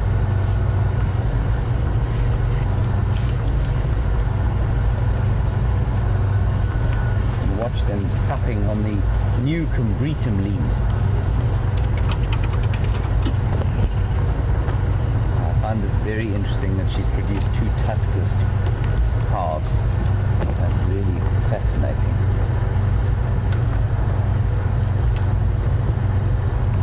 Immediately that young bull feels better because he's near his mother and he's not nearly as threatened as he was beforehand. I also think the fact that my voice is being masked by the sound of the engine is perhaps affecting him a bit less than having me blethering away at high volume with the engine off. Look at them loving the new combretum leaves. I have to be a little bit careful.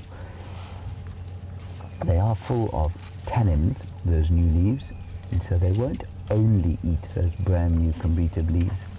I suspect they probably look a bit nicer than they taste. And I can see that 1 or 2 of them picking the trees, the leaves, and then sort of sampling them and then dropping them.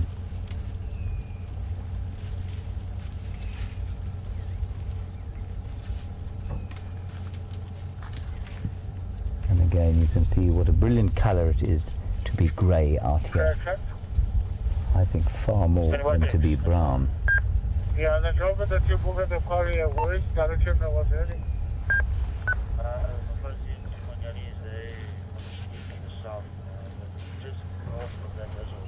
There's a little one behind us, Brian. Trying to decide whether to go behind or in front.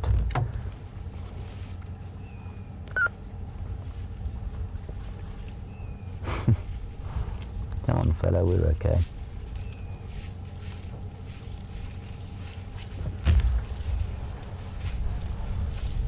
So they are completely relaxed with us, which is just wonderful. Should we go back a bit, Brian? Seems to be breaking up the termite mound a bit. I don't want to move everybody. There is a young bull coming behind us, but I think we'll disturb him. We have kind of split them apart a bit, and I don't want to make it uncomfortable for him. But Brian will pick him up now, coming past that beautiful blue rope.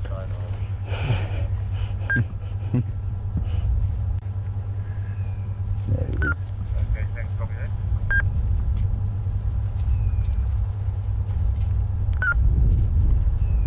So I'm not mistaken, there are 3 young bulls here, one of them with tusks, the other 2 without.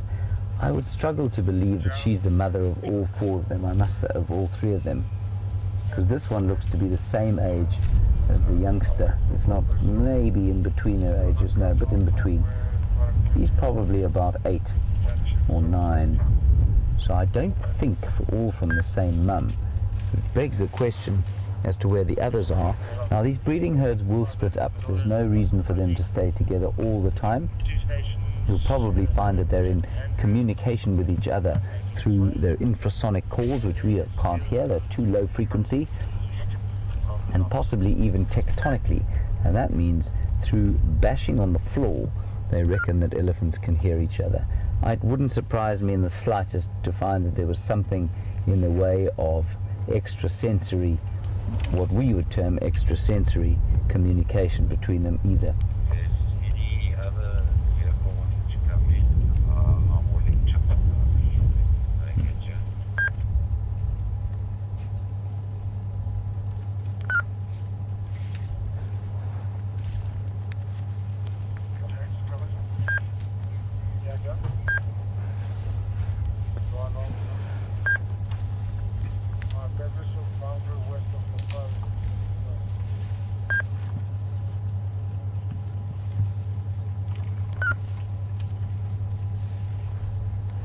And a very nice question from Gert in the Netherlands about the size of tusks, and I suspect sparked by the fact that there are two tuskless animals here. Now, Gert, you have very correctly surmised that there are not a great deal of big tuskers left in the world. That is because, as you have again correctly surmised, they have been shot out by greedy people with guns, and unfortunately that has meant that the big tuskers of southern Africa no longer are found. There are one or two around left in the Kruger, but many of the big bulls with their big magnificent tusks are no longer, and their genes have been shot out of the population distressingly. But like you say, there are a few big ones up left in Tsavo and Tembe Elephant Park, which we spoke about in north of KwaZulu-Natal. A couple of big ones there, and well, with any luck those genes will be bred back into the population. But yes, Gert, you're absolutely right. The big ones are definitely gone from this area, and indeed when the Kruger Park was proclaimed in 1926, there were only 8 or 10 elephants left in the entire area. That situation's changed, and they're probably now upward of 80,000 in the Kruger. It's a rather thick area, so I don't think I'm going to bash through here after them for too long. But Gert, the other thing is that the tusklessness I don't think has anything to do with the same reasons as that. There are lots of big bulls with very small tusks, and this tusklessness is definitely a genetic thing, but I don't think it's born of hunting.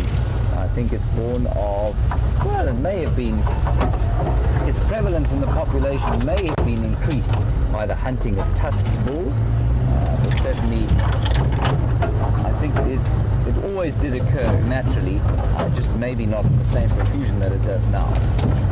Very nice question, thank you, Gert. Love those questions that spark a bit of debate and question.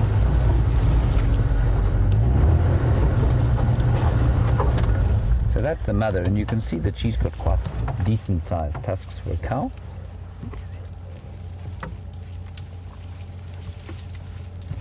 And that little fellow's now seeking comfort. He's just going to check with his mum that everything's okay. He's stealing some of her food out of her mouth. He's probably just a little bit nervous having us driving around the place. Isn't he sweet?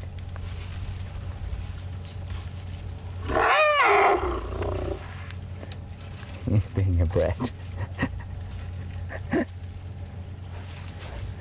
He's being a total brat.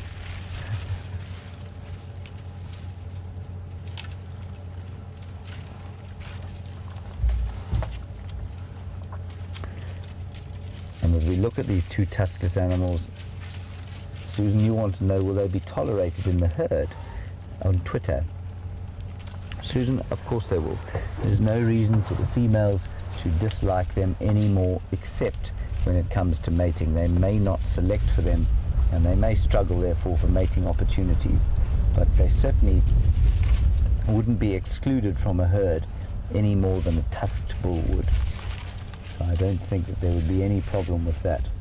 That youngster is just being a brat. All he's doing, he's trying to learn from his mother.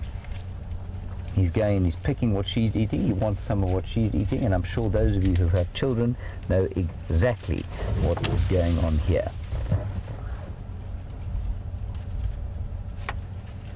Just getting very cross that mummy won't share her food.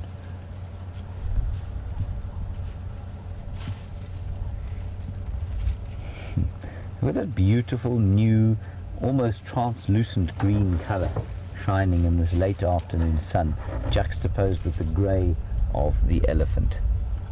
I think it's just marvellous.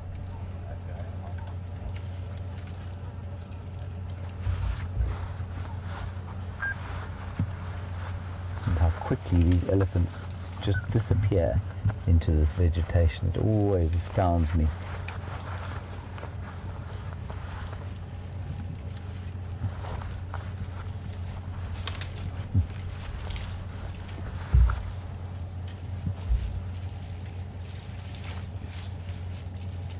So I suspect she's probably part of a large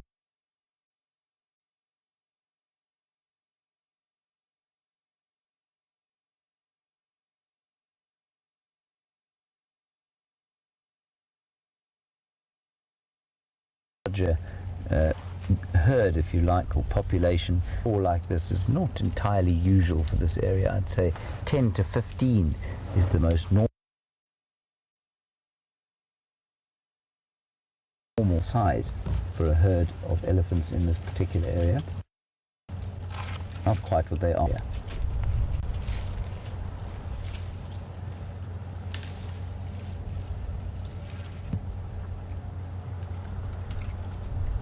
Right, while we watch these elephants and see what they're going to do, I'm very glad to tell you that the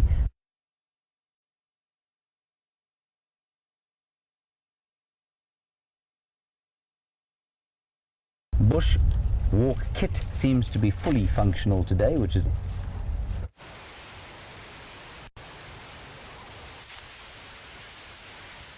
Welcome back, everyone. And what a beautiful scene it is, the setting sun with those clouds in the distance. We haven't had any luck finding Karula, but thankfully Steph has been very helpful in finding interesting things along the way and spotted a lioness track just on the road below us here. And it's a great opportunity for us to get down, and even though the track is here within the circle, it's very difficult to see in the overcast conditions. So I'm going to use my torch or flashlights to act like the rising or sun, and this goes to show how when the sun is above us, like I'm shining it directly above the track now, it's difficulty, whereas at sunrise, the sun is at a low angle, it's much easier to see the depressions from the shadows cast. Left paw of the lioness, you can see how my left hand fingers fit in very easily, whereas if I use my right hand, it doesn't kind of work. So it's very easy. You just simply put your hand above the track, and this we can tell is a left paw. It looks to me like it could be a back paw, which is always smaller than the front paw of almost all four-legged animals. The bulk of their weight is carried on their front legs, head, shoulders, all the organs. So you'll typically find the front foot being the biggest. And I'm guessing that this is a track of one of the Nkuhuma lioness, who, judging by the tracks Brent found this morning, have reunited. It looked like the remaining 6 members of that pride have finally reunited after about a week apart, but sadly they crossed north into Buffelshoek. So these tracks would have been from last night. But what I love being on, why I love being on foot is the fact that you can imagine being there exactly where this lion was, just at a slightly different time. Now, we found some other interesting artifacts along the way. I'm going to make this quick because I know James did a great job in finding that breeding herd of elephants for you. And we can thank Jean-Dre for finding this porcupine quill.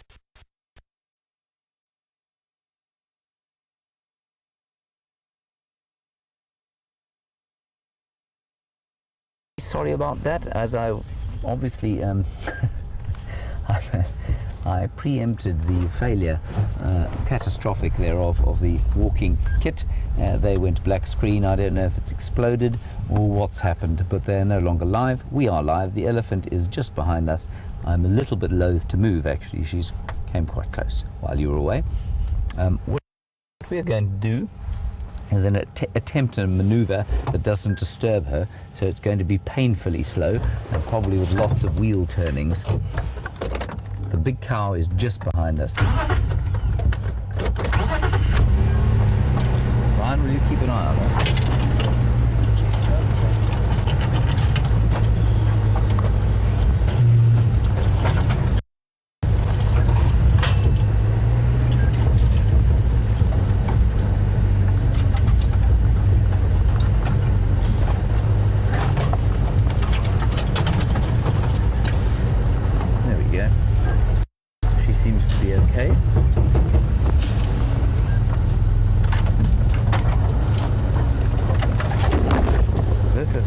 It's called reverse by touch. Oh, look at that beautiful shot. Oh, with the sun behind him. Magnificent. That's pretty inspirational, I say. Wowee.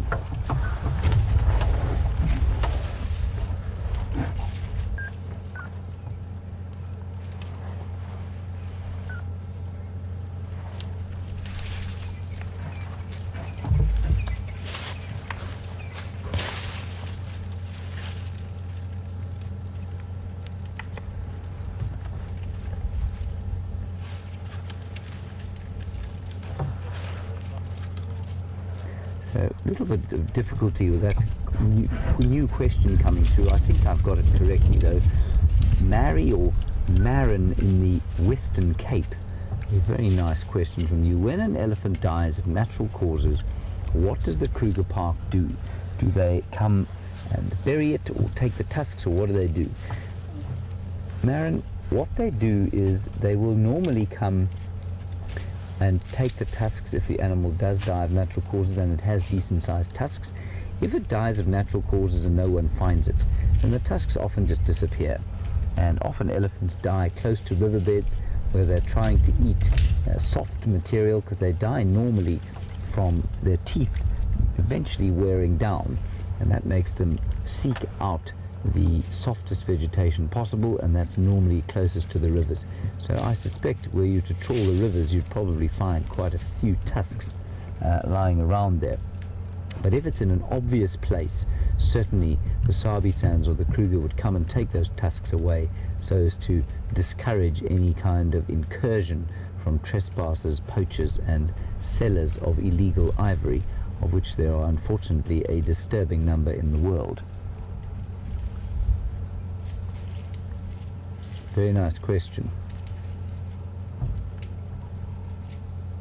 But otherwise, you know, leading on from that, of course, is the inevitable discussion of the elephant graveyard and where they are and if they are.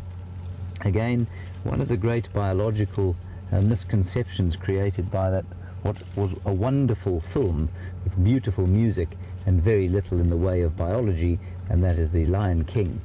And there is no such thing as an elephant graveyard. Again, because elephants go down to the rivers and spend a lot of time down there in their last years, often their bones sink into the sand there, into the water. And also, of course, you know, you don't see a lot of bones around because the hyenas will take them away, and the carcasses get spread apart over the years by the scavengers that come and eat on the bones, and then they just weather away eventually into the ground. Not a lot of fossilization going on in the exposed areas on top of the ground here.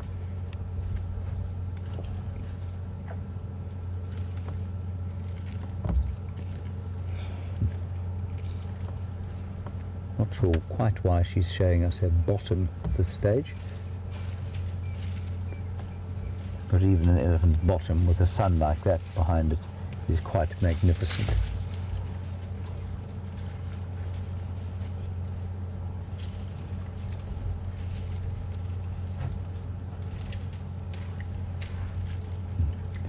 That little one is definitely seeking comfort from its mother. The other two are off behind us, very comfortably eating away towards the east. And the little one there, you can see, has picked a very long piece of round leaf teak and bitten off all of the bark. It's a really trying time for an elephant because they have to eat so much.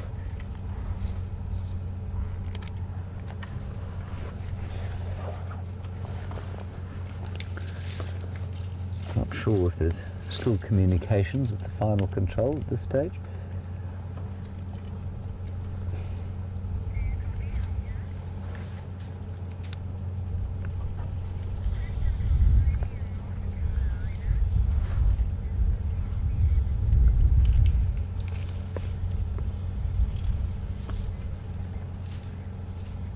Oh, look at that.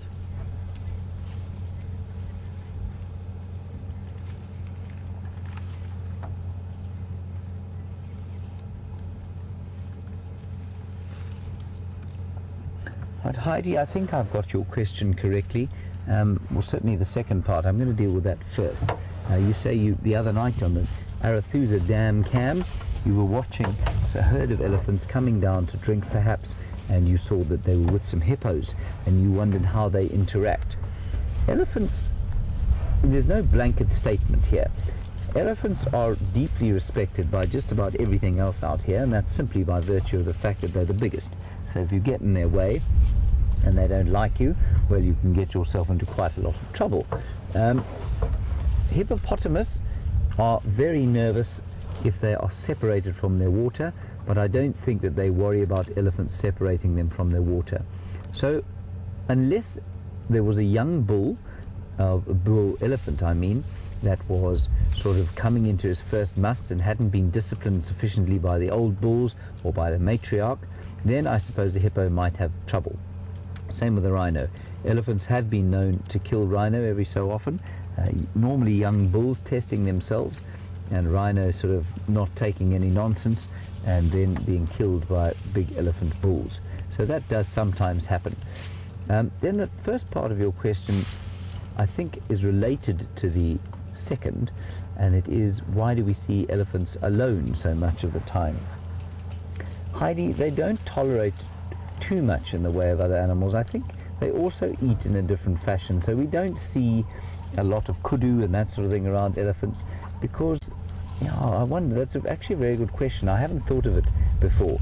But so the method that they feed is that they eat a lot of bark and stuff that perhaps the kudu don't. The kudu would be selecting for much more herbaceous material. So I think there's, in winter when the elephant's predominantly browsing, we don't see other browsing antelope around them, possibly because they're eating a different suite of species. So nothing else that I know of other than elephants eats these round-leaf teaks the way they are now, and very little also eats the combretums, and especially the combretum rootstock. The elephants are the only ones that are able to get at the combretum rootstock.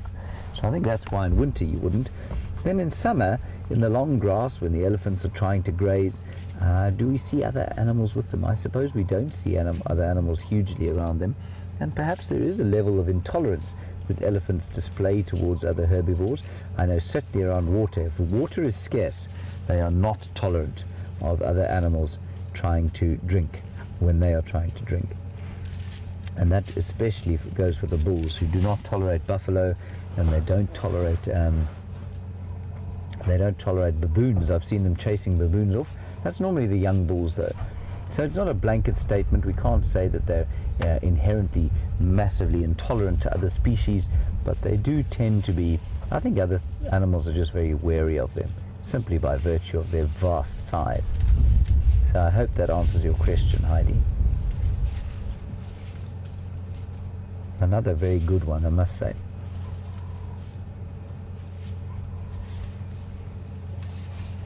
So this is obviously a pretty good area for them to be feeding, because they're just walking round and round and round the same sort of spot, eating on these pterocarpus trees.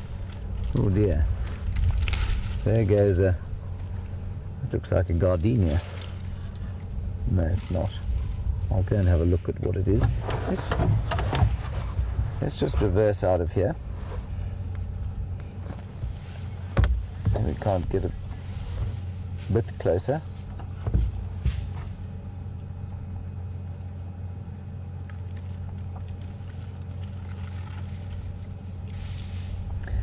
So Sonia and Dorse, while I move the car slightly in order to get a better view of that elephant, you want to know about the hippo that Brian and I found mired in the mud yesterday, which I thought might be stuck. No, I think I'm going to wait here actually. She looks like she's coming closer herself. The hippo is out. It wasn't there this morning. We went to have a look, and there was nothing but stony silence lurking around where the hippo was yesterday, and so it got out absolutely scot-free and not harmed. Now that little tin shack you can see behind the elephant is where Eugene lives. That's where we put him. But he sort of works from there, eats from there. He has a small kitchenette inside, and of course all the power cables and things for the mast that is broadcasting to us as we speak. We let him out once a week for an hour when he is allowed to go into town to buy some supplies, and then he's back into his little tin shack there. I am of course joking. Eugene does not live in that shack. There's a lot of very sophisticated equipment that Eugene messes around with in there, but he doesn't live in it. Here comes this beautiful elephant.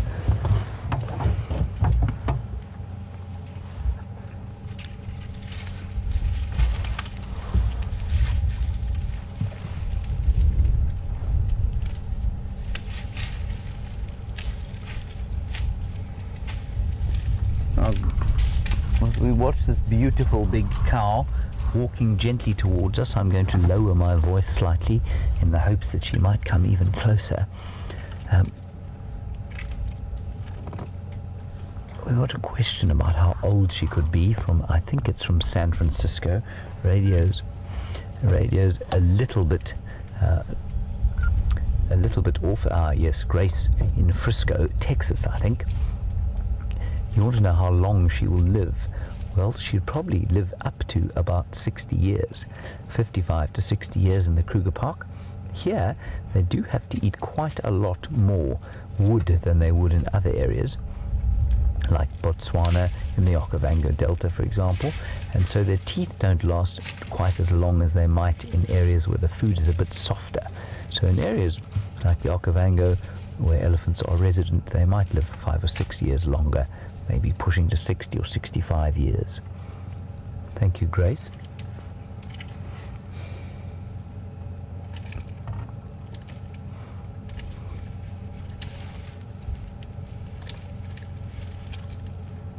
Just quietly, really enjoying, absorbing this magnificent sight.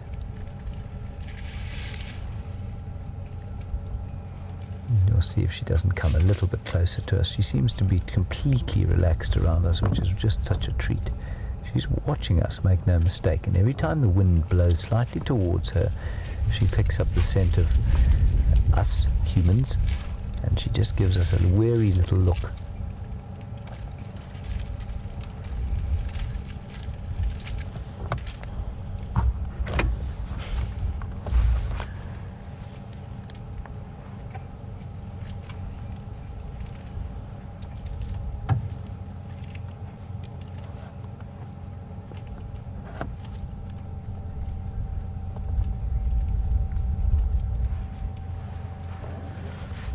Now, a second Grace from Texas. Interesting question. Must be lots of Graces in Texas if two of them are watching this show. Grace, you want to know if the situation presented itself, would a bull elephant mate with his mother? I don't know, Grace. I imagine it's probably possible. I think it's highly unlikely, though. I think that the elephants show a very much tighter family bond that sort of doesn't, unlike the lions, you know, which of course are where incest is commonplace and really not harmful at all to the gene pool. If it happens for 1 or 2 generations, I don't think the same can be said for elephants, and I think you'll find that they'll avoid that quite studiously. This beautiful cow.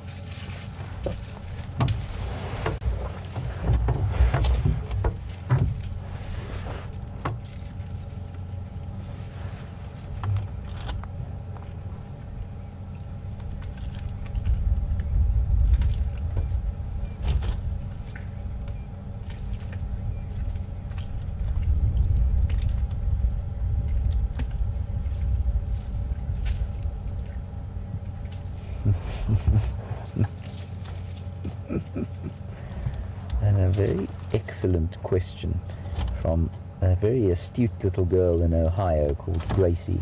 Gracie is aged just 8, so the third Grace of the afternoon.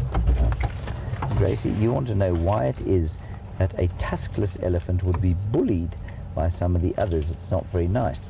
Gracie, it isn't very nice at all. Look at the way that cow is stripping that piece of strychnos. No, it's not, it's zebra wood. Chewing the bark off that zebra wood. Gracie, you want to know why they're bullied? Gracie, it's simply because in the animal world, normally the bigger you are and the stronger you are, the more chance you have of being safe. So unlike with human beings, where we will talk with each other sometimes if we don't agree, in the animal world, the bigger you are, no matter how bad your argument, the bigger you are, the more often you tend to win the argument. And so an elephant without tusks is going to struggle to fight an elephant that does have tusks. And so that's why they would be bullied by some of the others. So I'm afraid it isn't very nice, but I think it does happen quite a lot. Look at that beautiful foot. But the nice thing, Gracie, about elephants, of course, is that they live in herds. So that bull will be protected by the herd that he lives in. As long as he doesn't cause trouble, he'll be allowed to stay in his herd. That is a magnificent picture. Gee whiz. Hold on, Brian, that's incredible. That thing that she's eating is called Dalbergia melanoxylon, or the zebra wood. And those thorns that she's pushing through her mouth would go straight through the tires of this Land Rover. And that's not because the tires are worn or old, it's because the strength of that wood is quite astonishing, and how she's managing to avoid being spiked on the palate and the trunk and then the tongue, I just don't know. That is amazing.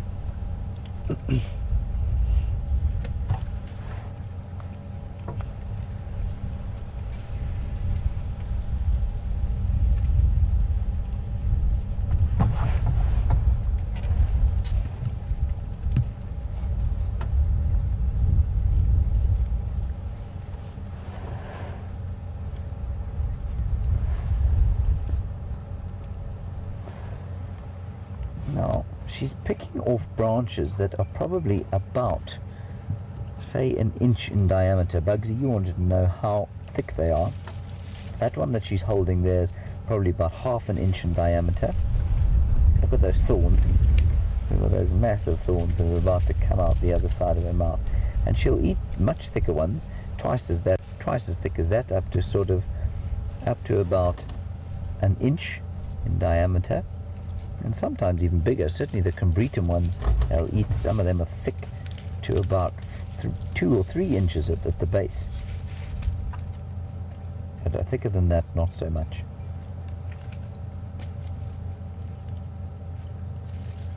Didn't like that piece. Take the other piece that she's already been sucking on. Picking off the, see how she's tearing the bark off and then pushing it into her mouth. It really is a full-time job eating as an African elephant.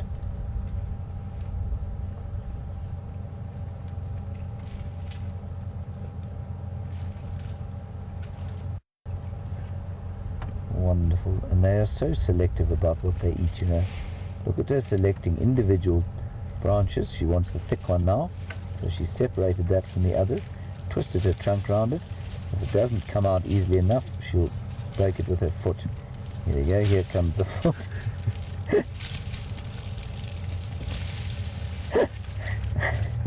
That is just so great. She's eating now. Now she is eating strychnos, you know, that's not zebrawood anymore. She's eating a strychnos, or black monkey orange, and those are most of the trees, sorry, Brian. Those are most of the trees that you can see around us here. We're in something of a strychnos thicket, and she's mercifully helping to clear it a bit. Now, interestingly, strychnos, is that strychnos or is it more zebrawood? Can't see very clearly. No, that's more zebrawood.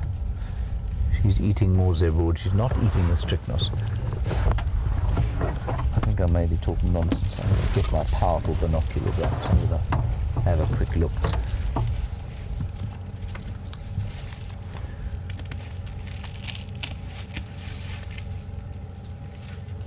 It's definitely strychnos.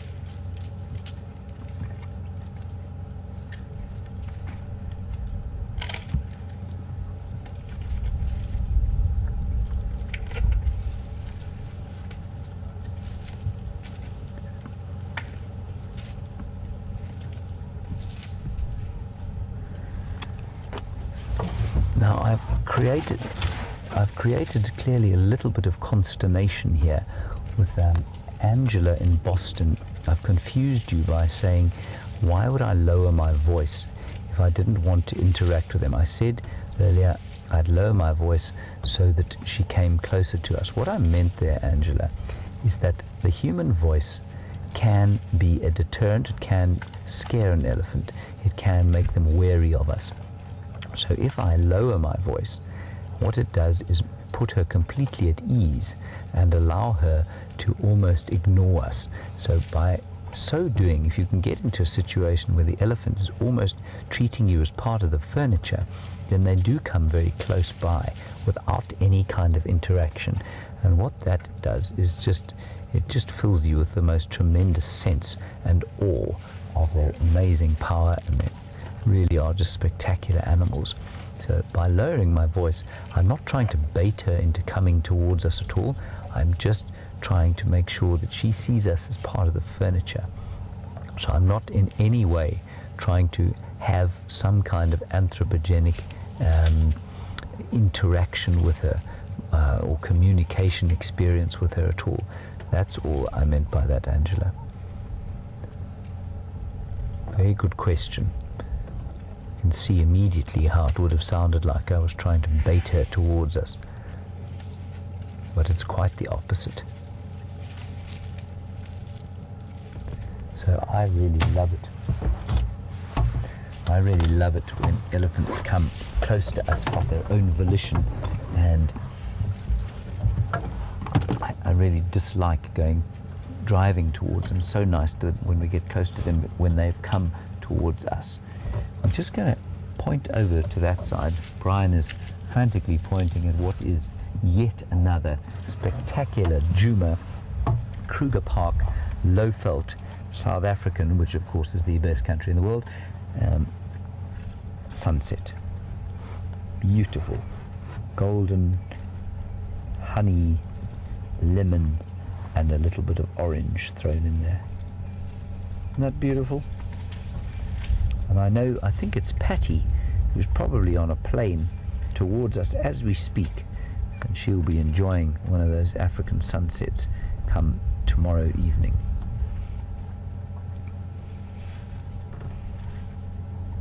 Stunning.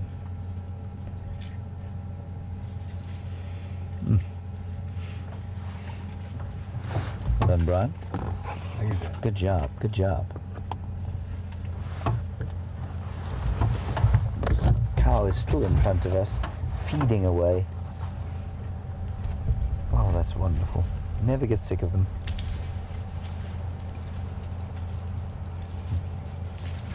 There's Eugene's house.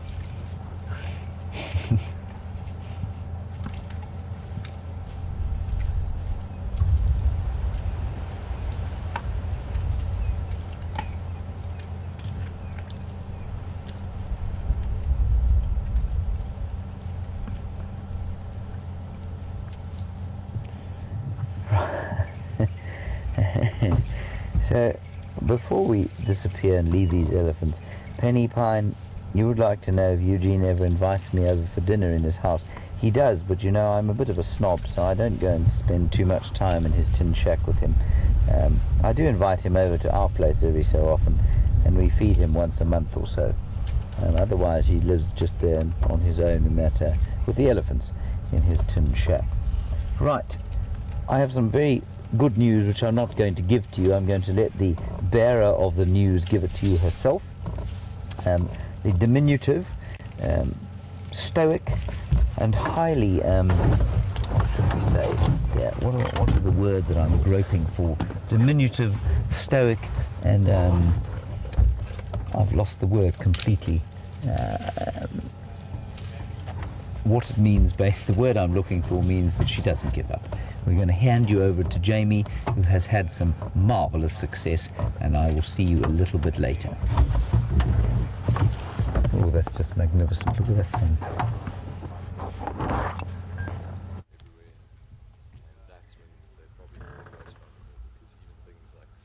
Well, welcome back. And yes, indeed, it took us quite a long time in the concerted efforts of the three of us circling round and round, and then stopping to listen for the sounds of them growling at each other.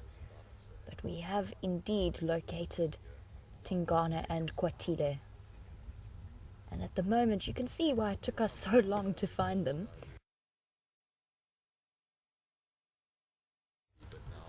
Only got a nice view of Kwatile at the moment.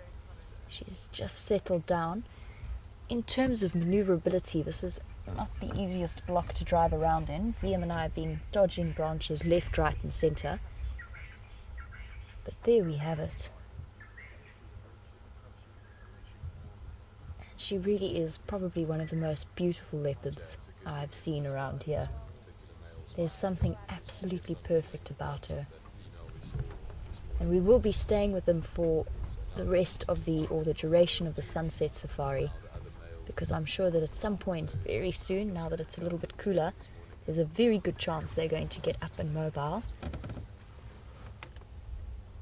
She still seems to be flirting with him every now and again, but so far there's been no mating action. And I've just been listening to Doug chatting on the other vehicle. Now we have a bit of an answer to the mystery as to why Kwatile has been mating.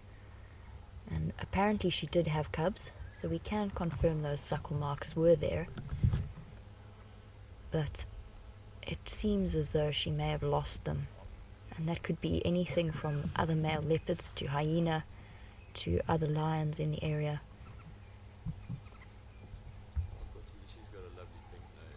And it could be that her hormones, if she has lost her cubs, have immediately come back into play. But that doesn't necessarily mean that she's going to get pregnant immediately from this mating.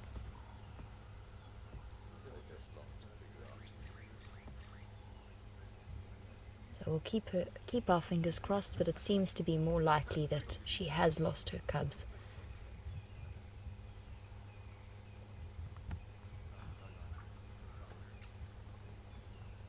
She's just a blur of spots in a drainage line.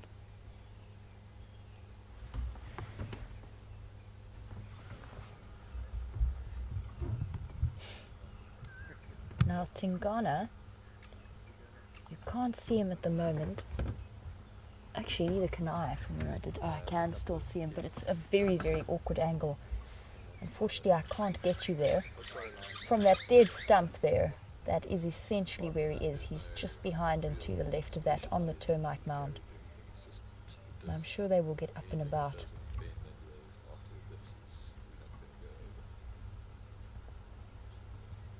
But very, very cool that we managed to find them in the end. And I was absolutely determined that we were not going to leave without seeing them again after that lucky break where we bumped into them this morning.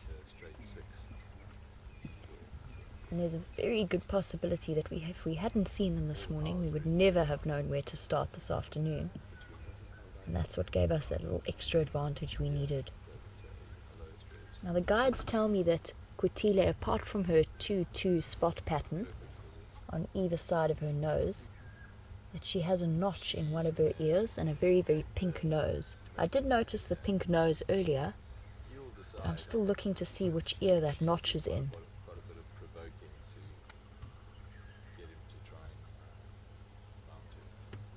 And in the end, the way that we found them was actually by sitting quietly and listening to the sounds of them, or at least her, growling and making those coy noises that I mentioned a little bit earlier that she was displaying this morning.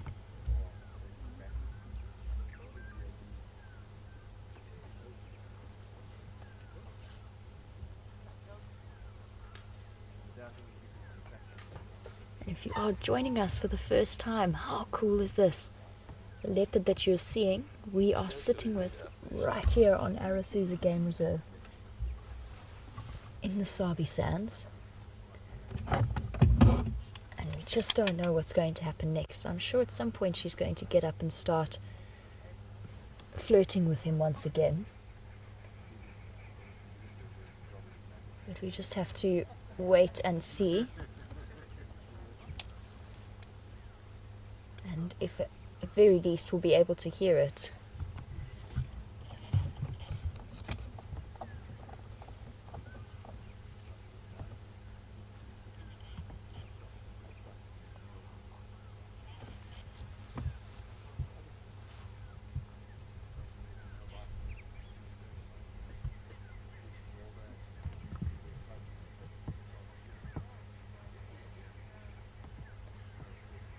Now, I mentioned that it is a live safari, and Raj, you were wondering how many different sites we use, or how many different sites stream through this. Now, I know that the Nat Geo Wild website broadcasts from there on www.wildsafariLive.com. And there's also the WildEarth website. I know that it is streamed on YouTube, but I also know that many of the viewers will have their different approaches and their different preferences. And maybe if you could send those through to Raj and let us know, or send them through to me and I will pass that message on, as to how many different sites we do get to broadcast on.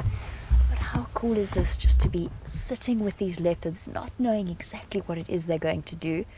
We're sort of maybe 200 meters from where that injured duiker was, although I think it's unlikely that they're going to go hunting now.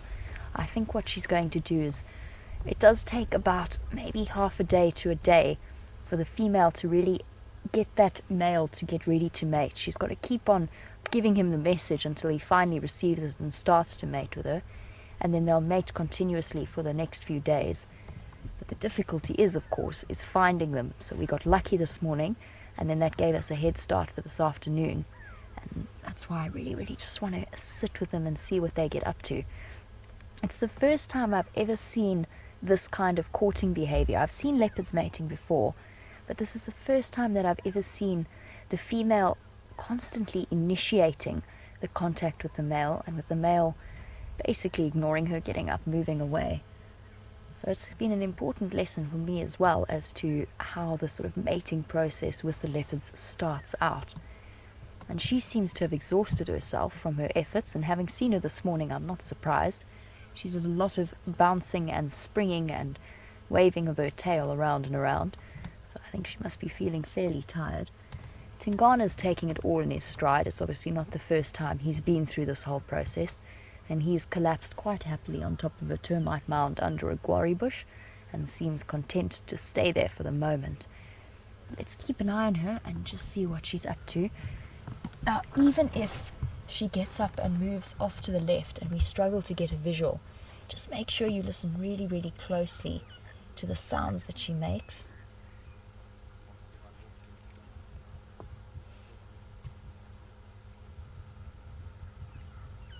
It's the most amazing sound. It sounds aggressive, but it also has got a very low, husky tone to the growl. You can hear the francolins off in the distance, just settling down for the night. I'm just checking behind her ear there. Grab my binoculars. She seems to have an old, that looks to me like an old injury that's healed up.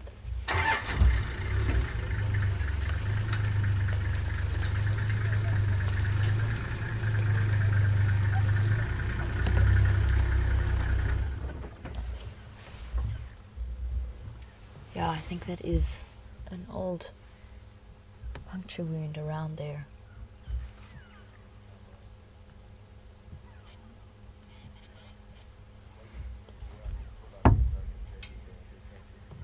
And that could be, it could be an old mating injury. You'll never find it. Call him in from that side. The male does grip her behind the back of the neck when he mates with her, just to hold her and stop her from swatting him too hard.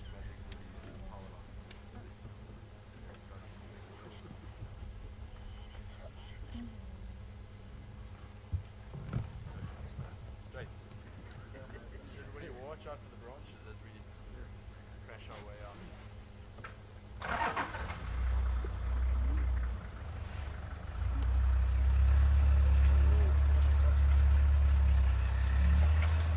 Here we go. Perfect. We could actually see that perfectly on the left ear. Just as I was hearing an update from Karen to say that Kwatile's notch is in her left ear, she turned her head beautifully and we got it just on the top there of the left ear. Tiny little V notch, which is a perfect identifying feature because it's not something that's going to heal anytime soon. And just while I'm chatting a bit about Karen's update, she also tells me that that our live safaris are broadcast on 4 sites. So the Nat Geo website, the WildEarth website, on YouTube, and then on Ustream as well. So thank you for that. And Raj, if you were listening, that is where you can find our live safaris.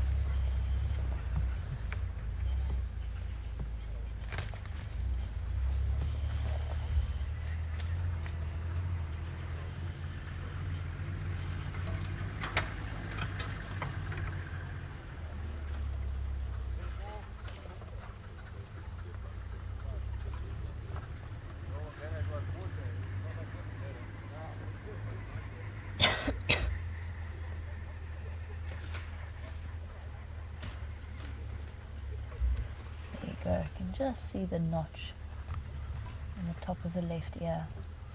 But she's definitely not a leopard that I will ever mistake ever again.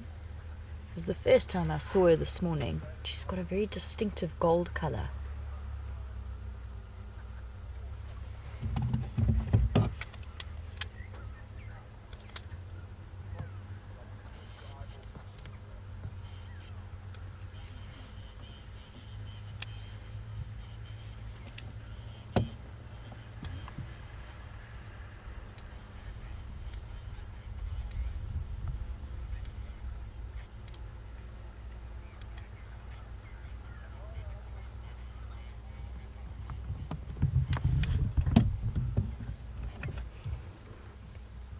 Now while Kwatile is sleeping off some of her exertions from earlier, and possibly when we have a chance to maybe reposition ourselves, Scott is waiting to say goodbye from his bushwalking afternoon.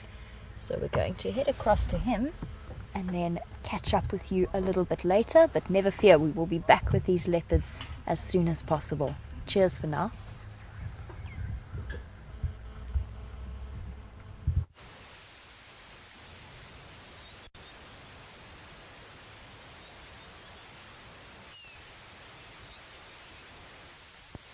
Well, what a wonderful way to finish off the afternoon bushwalk here at Djuma, an African sunset that we've managed to share with you live, and some special moments in between. Thankfully for all of you though, it's not over just yet, and you guys are going to be going back to Jamie and Kwatile. Well done for all of her hard work to get you back into that sighting. When I was on camera with her this morning, they moved into some incredibly thick bush, which I'm told they're still hiding away in, but be patient and there's still time. Hopefully they're going to come out and you're going to get to see some awesome shots of them. It's not often we get to see a pair of leopards.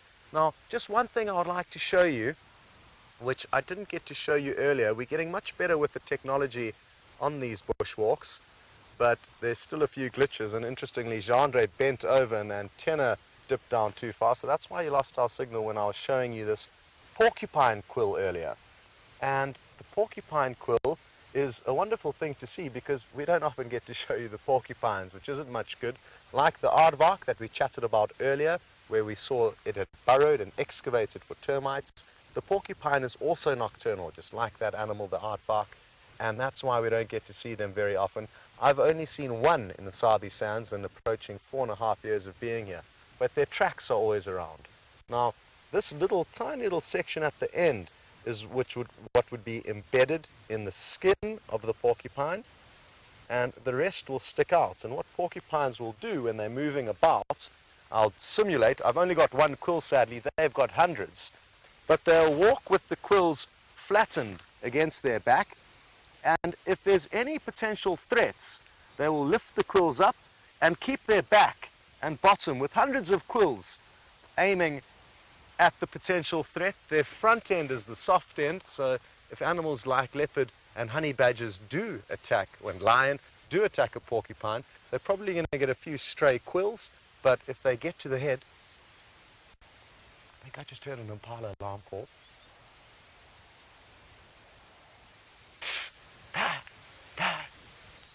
But it was just one. So maybe in this windy weather, the impala got a little bit of a fright, let off an alarm call, and then realized it was nothing to worry about, but I'll still keep listening.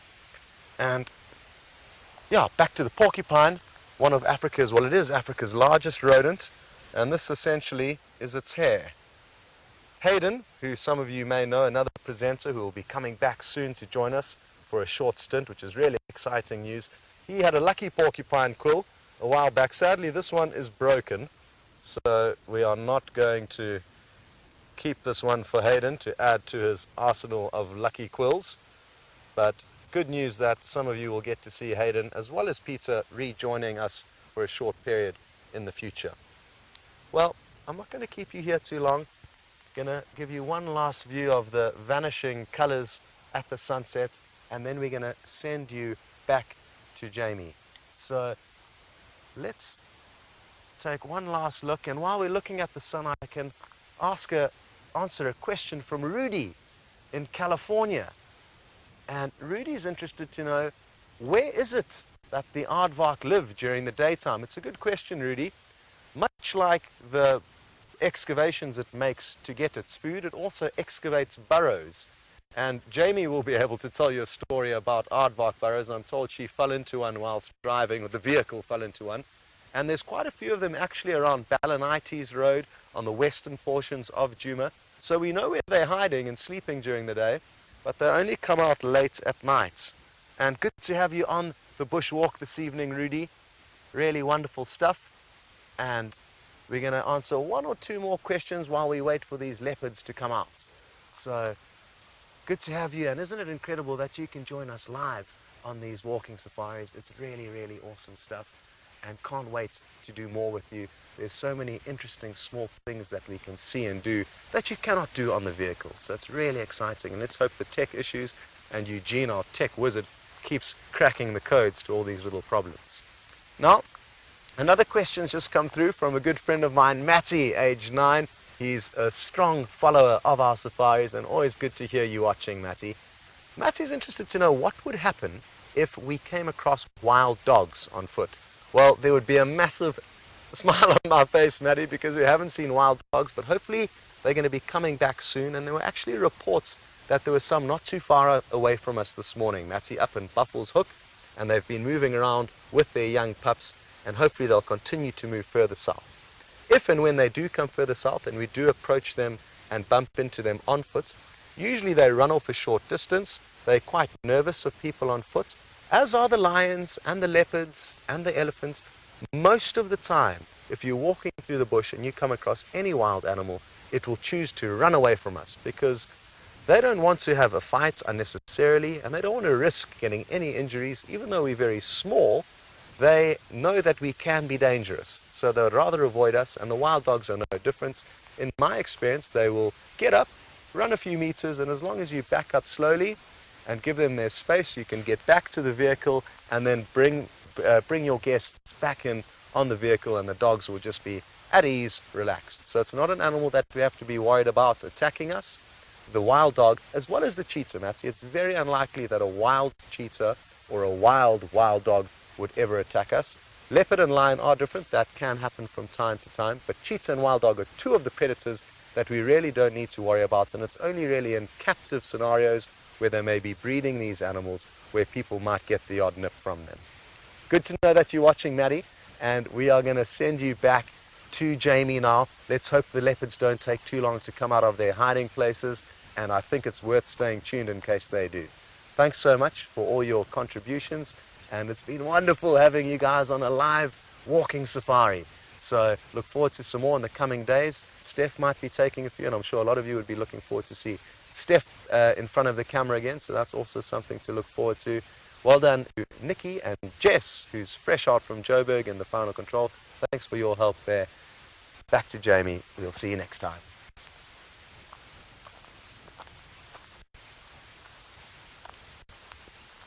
Was to continue, and you know, overall that's the biggest problem with all of these big cats, particularly lions.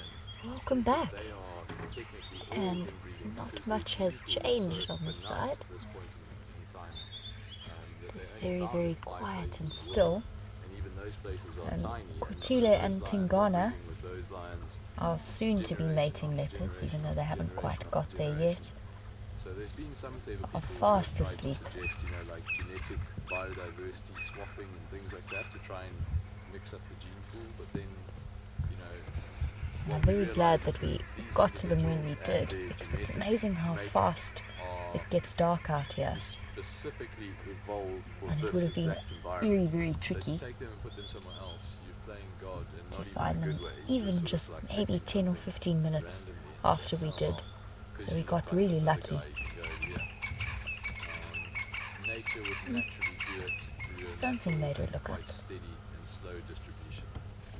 So, not a good idea. But at this stage, especially with things like lions, there's just not that much choice. I mean, some of the populations see her are head so small drooping at this down stage, again. just in, inbreeding within them is a very, very serious cause for concern. Although they look very, very relaxed, just looking at the time, I think there's a good chance that she's going to get up fairly soon and go and initiate some contact with Tingana on the top of the termite mound.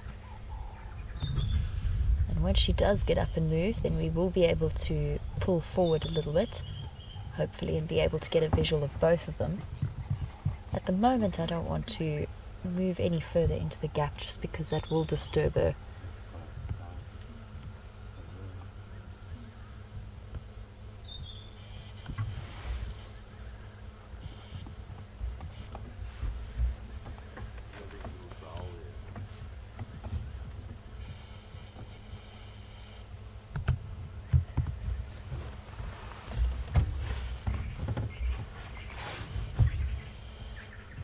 This has been quite an interesting lesson, as I mentioned before, in leopard behavior.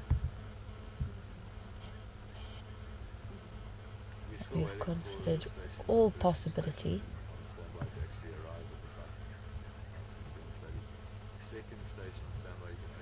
but I think the most likely of those is that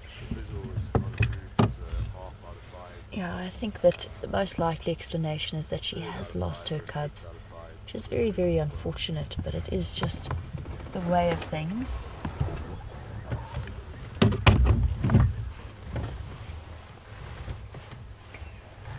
I'm just sorry, I just got distracted a little bit by the game drive channel. There's other vehicles trying to make their way in, but our position here is secure.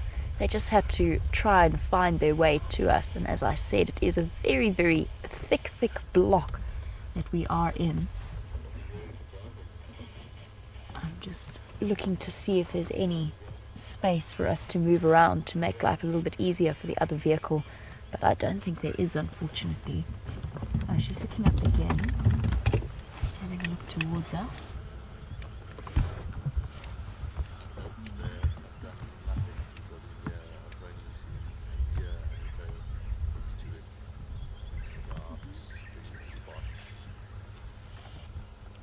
She's given us a perfect view of that old injury behind her left ear. So Sandy, yes, she does. I think it is old. It doesn't look to me to be terribly fresh. She also has, which is something we haven't seen this afternoon, but I did see this morning, she's got a cut behind her right shoulder blade on her side. That the cut behind her shoulder blade looks a little bit fresher than this hole that looks healed over. Just trying to have a look with binoculars to see if I can see further in there. But yes, Sandy, she does have a wound behind her left ear. I've speculated that it could have been an injury from mating, maybe a couple of weeks ago, because it does look like it's healed up. But typically the male leopards will grasp the female behind the neck when they mate, and that's because they have barbed penises. So the mating tends to be a little bit painful for the female, and she often responds quite aggressively. So he holds her down just to stop her from swatting him or interrupting the mating before it's finished.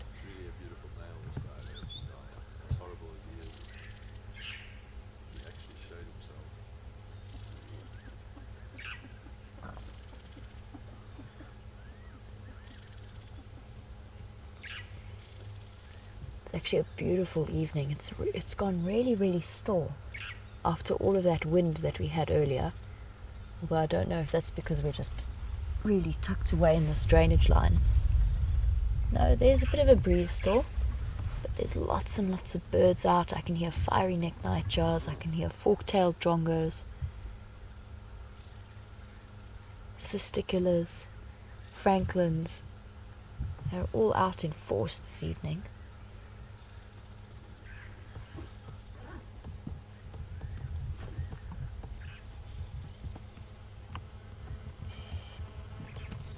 Now, typically, a leopard mating session, when they are in sort of the full swing of her estrus, what they will do is every 20 minutes or so, just like with lions, the female will go and initiate the mating. She'll go up to him, she'll rub her head on his, she'll rub her tail over his face, and then she'll present herself to be mated with. And that will happen once every 20 minutes for somewhere between 3 to 5 days. It's slightly shorter with leopards than it is for lions. But that is what will continue to happen if she stays with him and if they continue to mate. Now, it will be interesting to see. Now, I've said that she's lost her cubs and probably in all likelihood won't get pregnant for, this might not be a full estrus for her to have come into a full estrus so soon after losing something like that. But it will be interesting to see if she adopts the technique that other females adopt around here, which is to mate with as many males in the area as possible. I'd be curious to see. I think in this particular circumstance, it's just her hormones are immediately coming up after the cubs have gone and she's stopped lactating. Curious to see what happens though. It'll be an interesting lesson, and I'm going to go and do some further reading up onto what happens with leopards when they do lose their cubs and how quickly they can come into estrus, because I know that James saw her basically a week ago, I think it was, or maybe just more than a week ago, and she had fresh suckle marks, which we now know to be the case. We weren't too sure, but we now know it was true. I'm curious to see how this situation plays out. It is very, very sad to her, but unfortunately leopard cubs do have an exceptionally high mortality rate, and more than half of those mortalities can be caused by male leopards or male leopards moving through the area, which is why it will be interesting to see if she adopts that technique of mating with as many males as possible to try and trick them all into believing that they are the father. She's now having, I think, a little bit of a wash.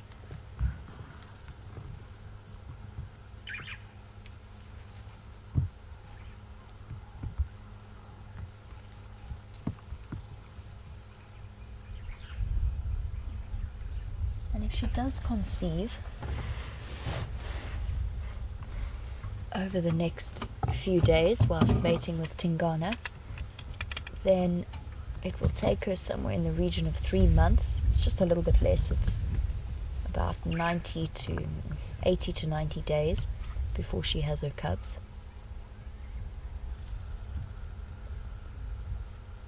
And then she will hide them away for quite a long time before we see any sign of them. Leopards tend to hide them tuck them away in drainage lines or in secret rock crevices, which makes absolute sense, having just spoken about their high mortality rate and the dangers that they face. And of course, she's got to leave them alone to go out hunting on a regular basis.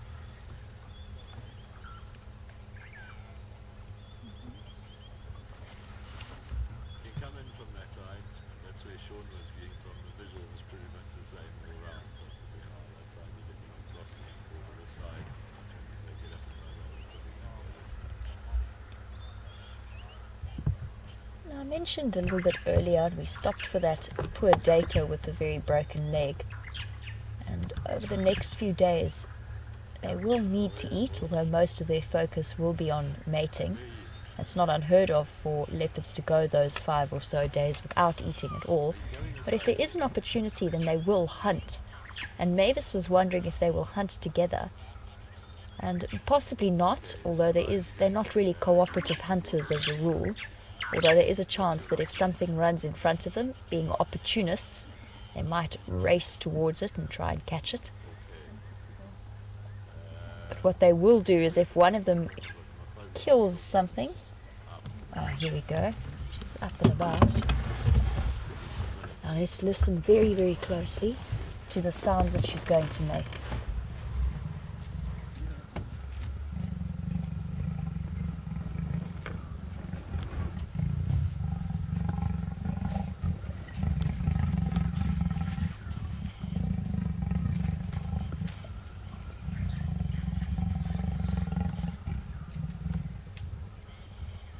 He's still not responding, but I haven't moved just because I wanted to show you the sounds that they're making. I know the visual isn't great, but I just didn't want to interrupt those incredible vocalizations. But there's still no mating action yet, but I'm going to shift forward now that she's stopped making all of that noise so that we can get a bit of a better view now that she's out of the way. There you can see her tail swishing. She's still trying to tempt him.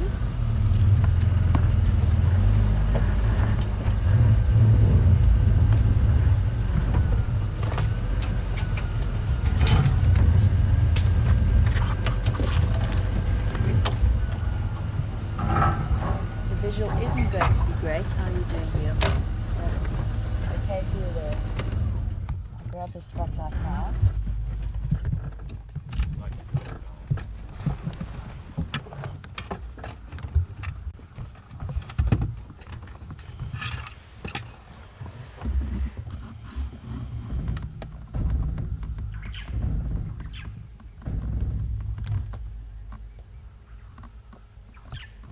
Now, unfortunately, just because of the position that they are in, we really can't get the best view. That's Tingana that you're looking at the moment. He showed absolutely no interest in her flirtation. Just trying to get the car to stay still. He's right on quite a steep part of the drainage line. I'm going to rock forward a little bit. There we go. Lighten up a little bit. Oh, there you go. Popped his head up. And there you can see Tingana. Isn't he a spectacular boy? There they go. Listen to the sounds they're making. Sept, did you copy? You must also make your way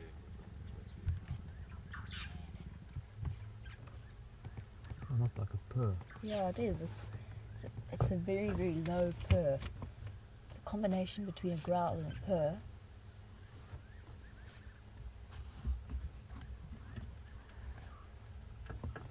But it really is quite the sound. And you're right, that's exactly what it sounds like. It sounds like if you sort of quadrupled or put a house cat and put it 10 times the size that it is and listen to it purr. That's the sound that they're making. And of course leopards can purr, so that's what she's doing. A flirty, husky purring sound to attract his attention.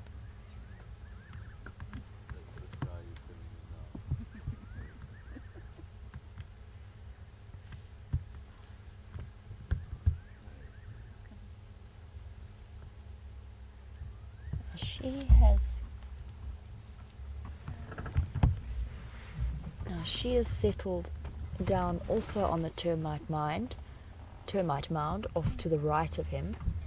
I don't think we're going to be able to see her from our position. Jamie, do you want to come and take this spot quickly before Walker comes? That would be awesome. We got a good view. Thank you. Thanks, Doug. Doug is just offering us a slightly better position from where we are. Let's just reposition now. It's going to be tricky to loop ourselves around, so let's get that going now. And we'll be able to see a little bit clearer from where he was just off to our left. But he wants us to do that quickly so that another vehicle can come in. That's easier said than done here, but let's give it a go.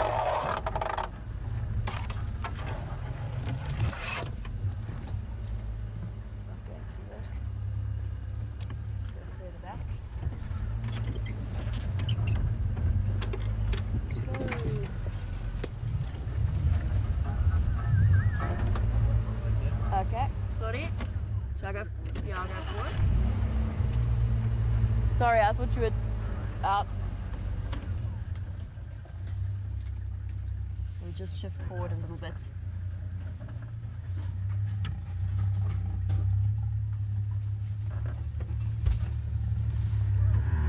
Okay, let's quickly get ourselves in here. I can hear them growling again. try and get a nice view of them.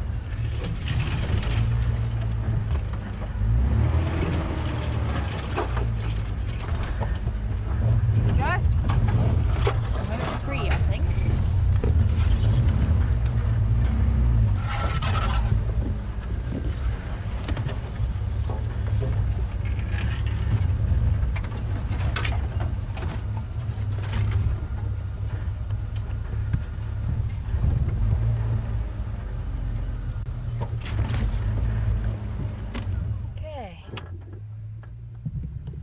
There we go. Perfect. Let me duck my head down. Can't move too much further forward or we're going to fall down into a drainage line.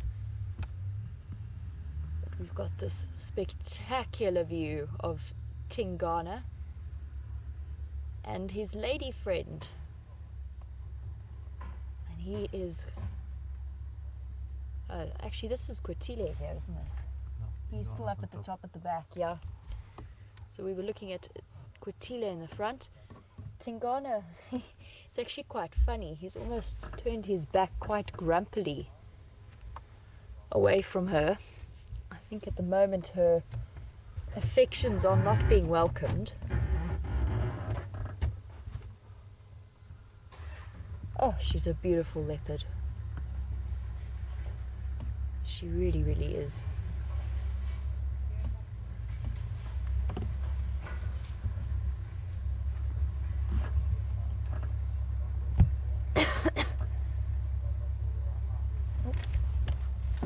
Keep my head out of the way.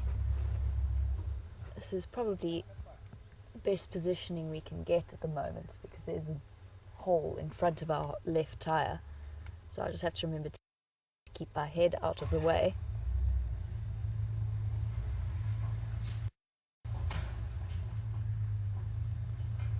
And now let's wait and see if she decides to show him a little bit more of that affection we were talking about.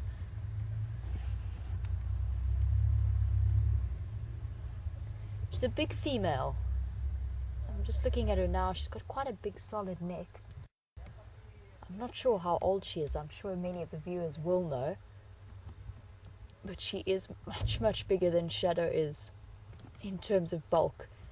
And of course she comes from a completely different genetic line. Oh, she's beautiful. She apparently comes from the Vombo females off to the south, so she's not part of the Karula female lineage. Oh, here we go. She's going to come this way. No big girl.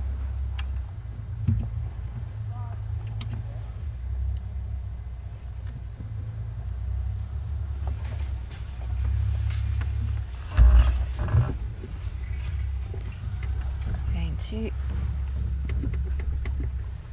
try and get the light balance right here.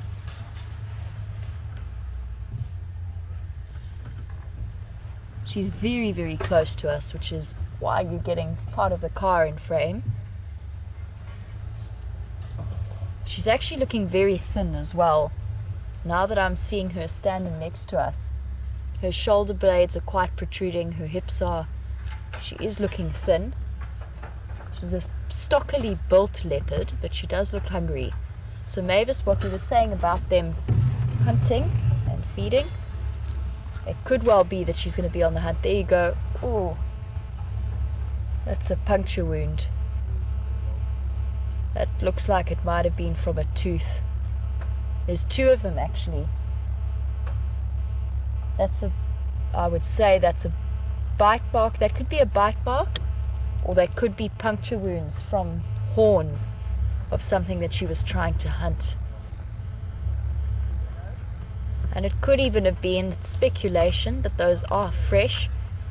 It could even have been in defense of her cubs, whatever happened to them. Sure, she looks like she's actually had a lucky escape there. But fear not, it is just flesh wounds. Here we go, let's listen to this.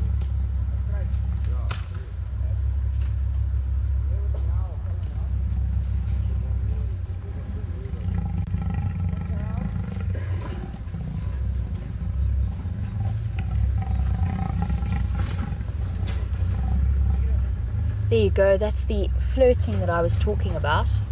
She's coming back for more.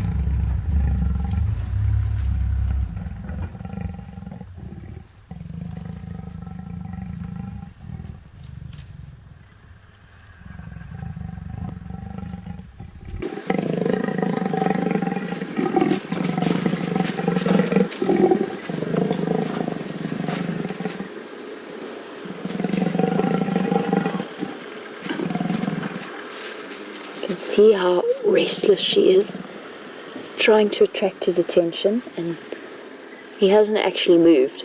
He has not even looked up at her. He's just taken the bats to the face with her tail. Right, Jamie. Hello, how are you? Good, and you? Good, thanks. So Jamie, Roy just asked how much longer will you be here?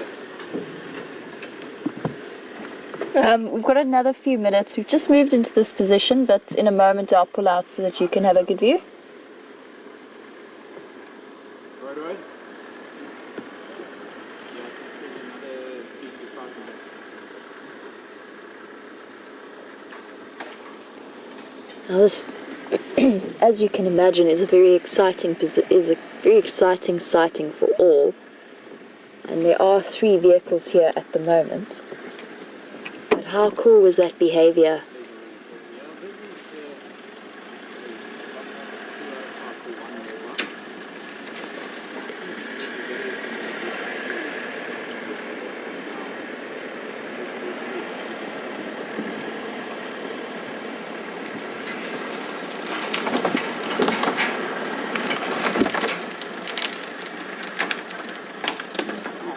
Could well be, having had a look at those puncture wounds, just how they were so evenly spaced.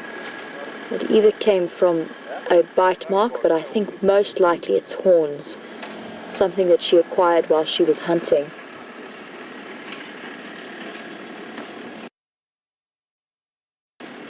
But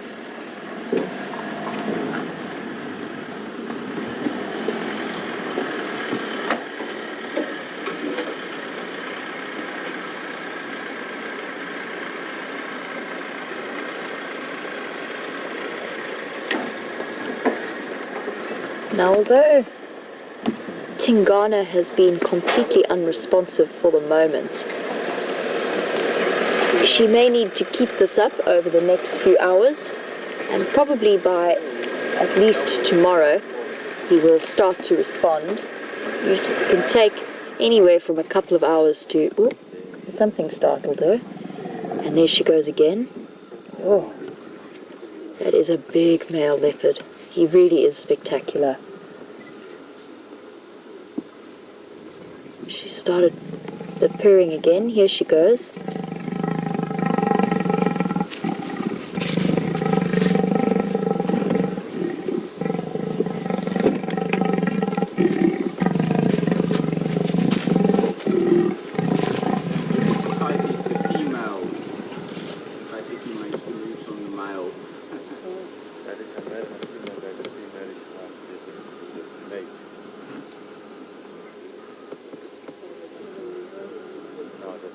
Yeah, the male is the big one. The big size difference, yeah. The male is about 2 times bigger and heavier than the female. There we go. So a bit of, or quite a lot of flirting from Kwatile there. And Tingana has decided to respond by having a quick wash. And that is it. He is completely ignoring her for now. And we'll have to see where they are tomorrow to see if they're going to start mating. Now, there are a couple of vehicles that are waiting to come into this sighting, and as you can imagine, it's amazing for some of the other guests to get to see. So we're going to stay here for another 2 or 3 minutes just to spend a little bit of time with them, and then we're going to move out and make space for other people, especially because it is so very thick in here. Just want to... there she is. I thought I heard her. Popping out again in front of us. Let's see if she starts it up again.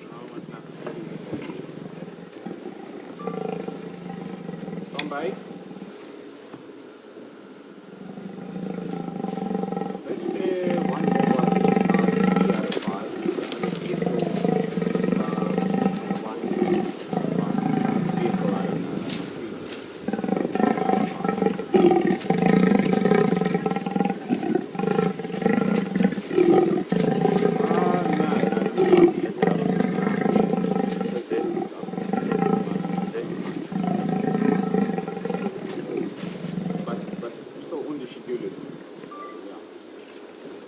Very, very cool. Awesome behavior to see. And now you know what I mean when I said she was flirting with him.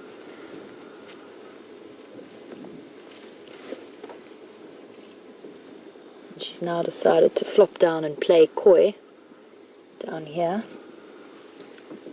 Oh, that was exhausting work. Very, very sweet.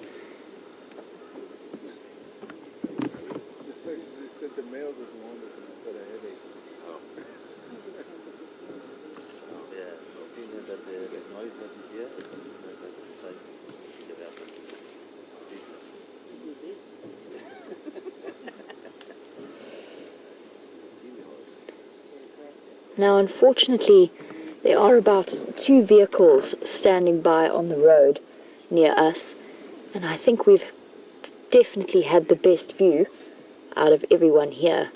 Now, it is time for us to leave and let other people have a chance to see, but it has been a wonderful evening, and I thank you all for joining us, and at least we've got to spend some time with these very special leopards.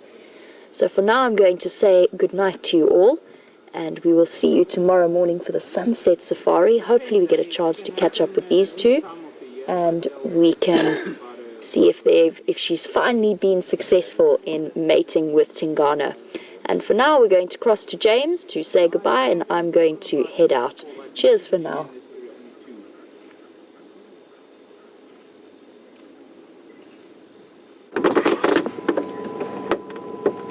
Hello everybody, welcome back to Wendy.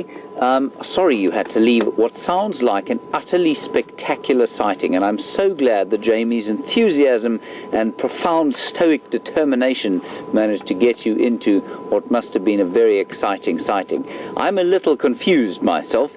The last time I saw Kwatile, or the first and only time I saw Kwatile, she was identified by you, and so I have complete faith that that's who she was. Double spot pattern on each side, and she looked like she was lactating. Now, it seems that the liberal lady is on the way to trying to mate with Tingana again. So I really don't know what's going on. I'd love to hear from you perhaps in the morning what your theories are, and if indeed she is lactating, or perhaps her nipples are just swollen from an overzealous cub last time round. Anyway, we don't know. Well done, Jamie, and a big thank you to her, of course, and to Wium, who's back from his leave, for going over there to Arathusa, making the effort, and probably making the show. Thank you, of course, that magnificent herd of elephants that we had. It was an excellent time with them.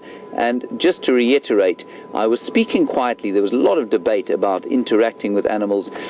All of the emotions and way that I interact with the bush here, and it's the same for all of us, is to have the least contact and least impact on animal behavior as possible. It's not always possible for us to be totally unimpactful, because obviously we're driving around in a big car, we are talking, there's a damn great aerial on the back of the car, but as far as possible we do try and remain as neutral as possible in this magnificent wilderness area. Thank you to Brian. Thank you. The thumb, which is now appearing on your screen. Star of the show is the thumb, of course, second to Kwatile and Tingana only.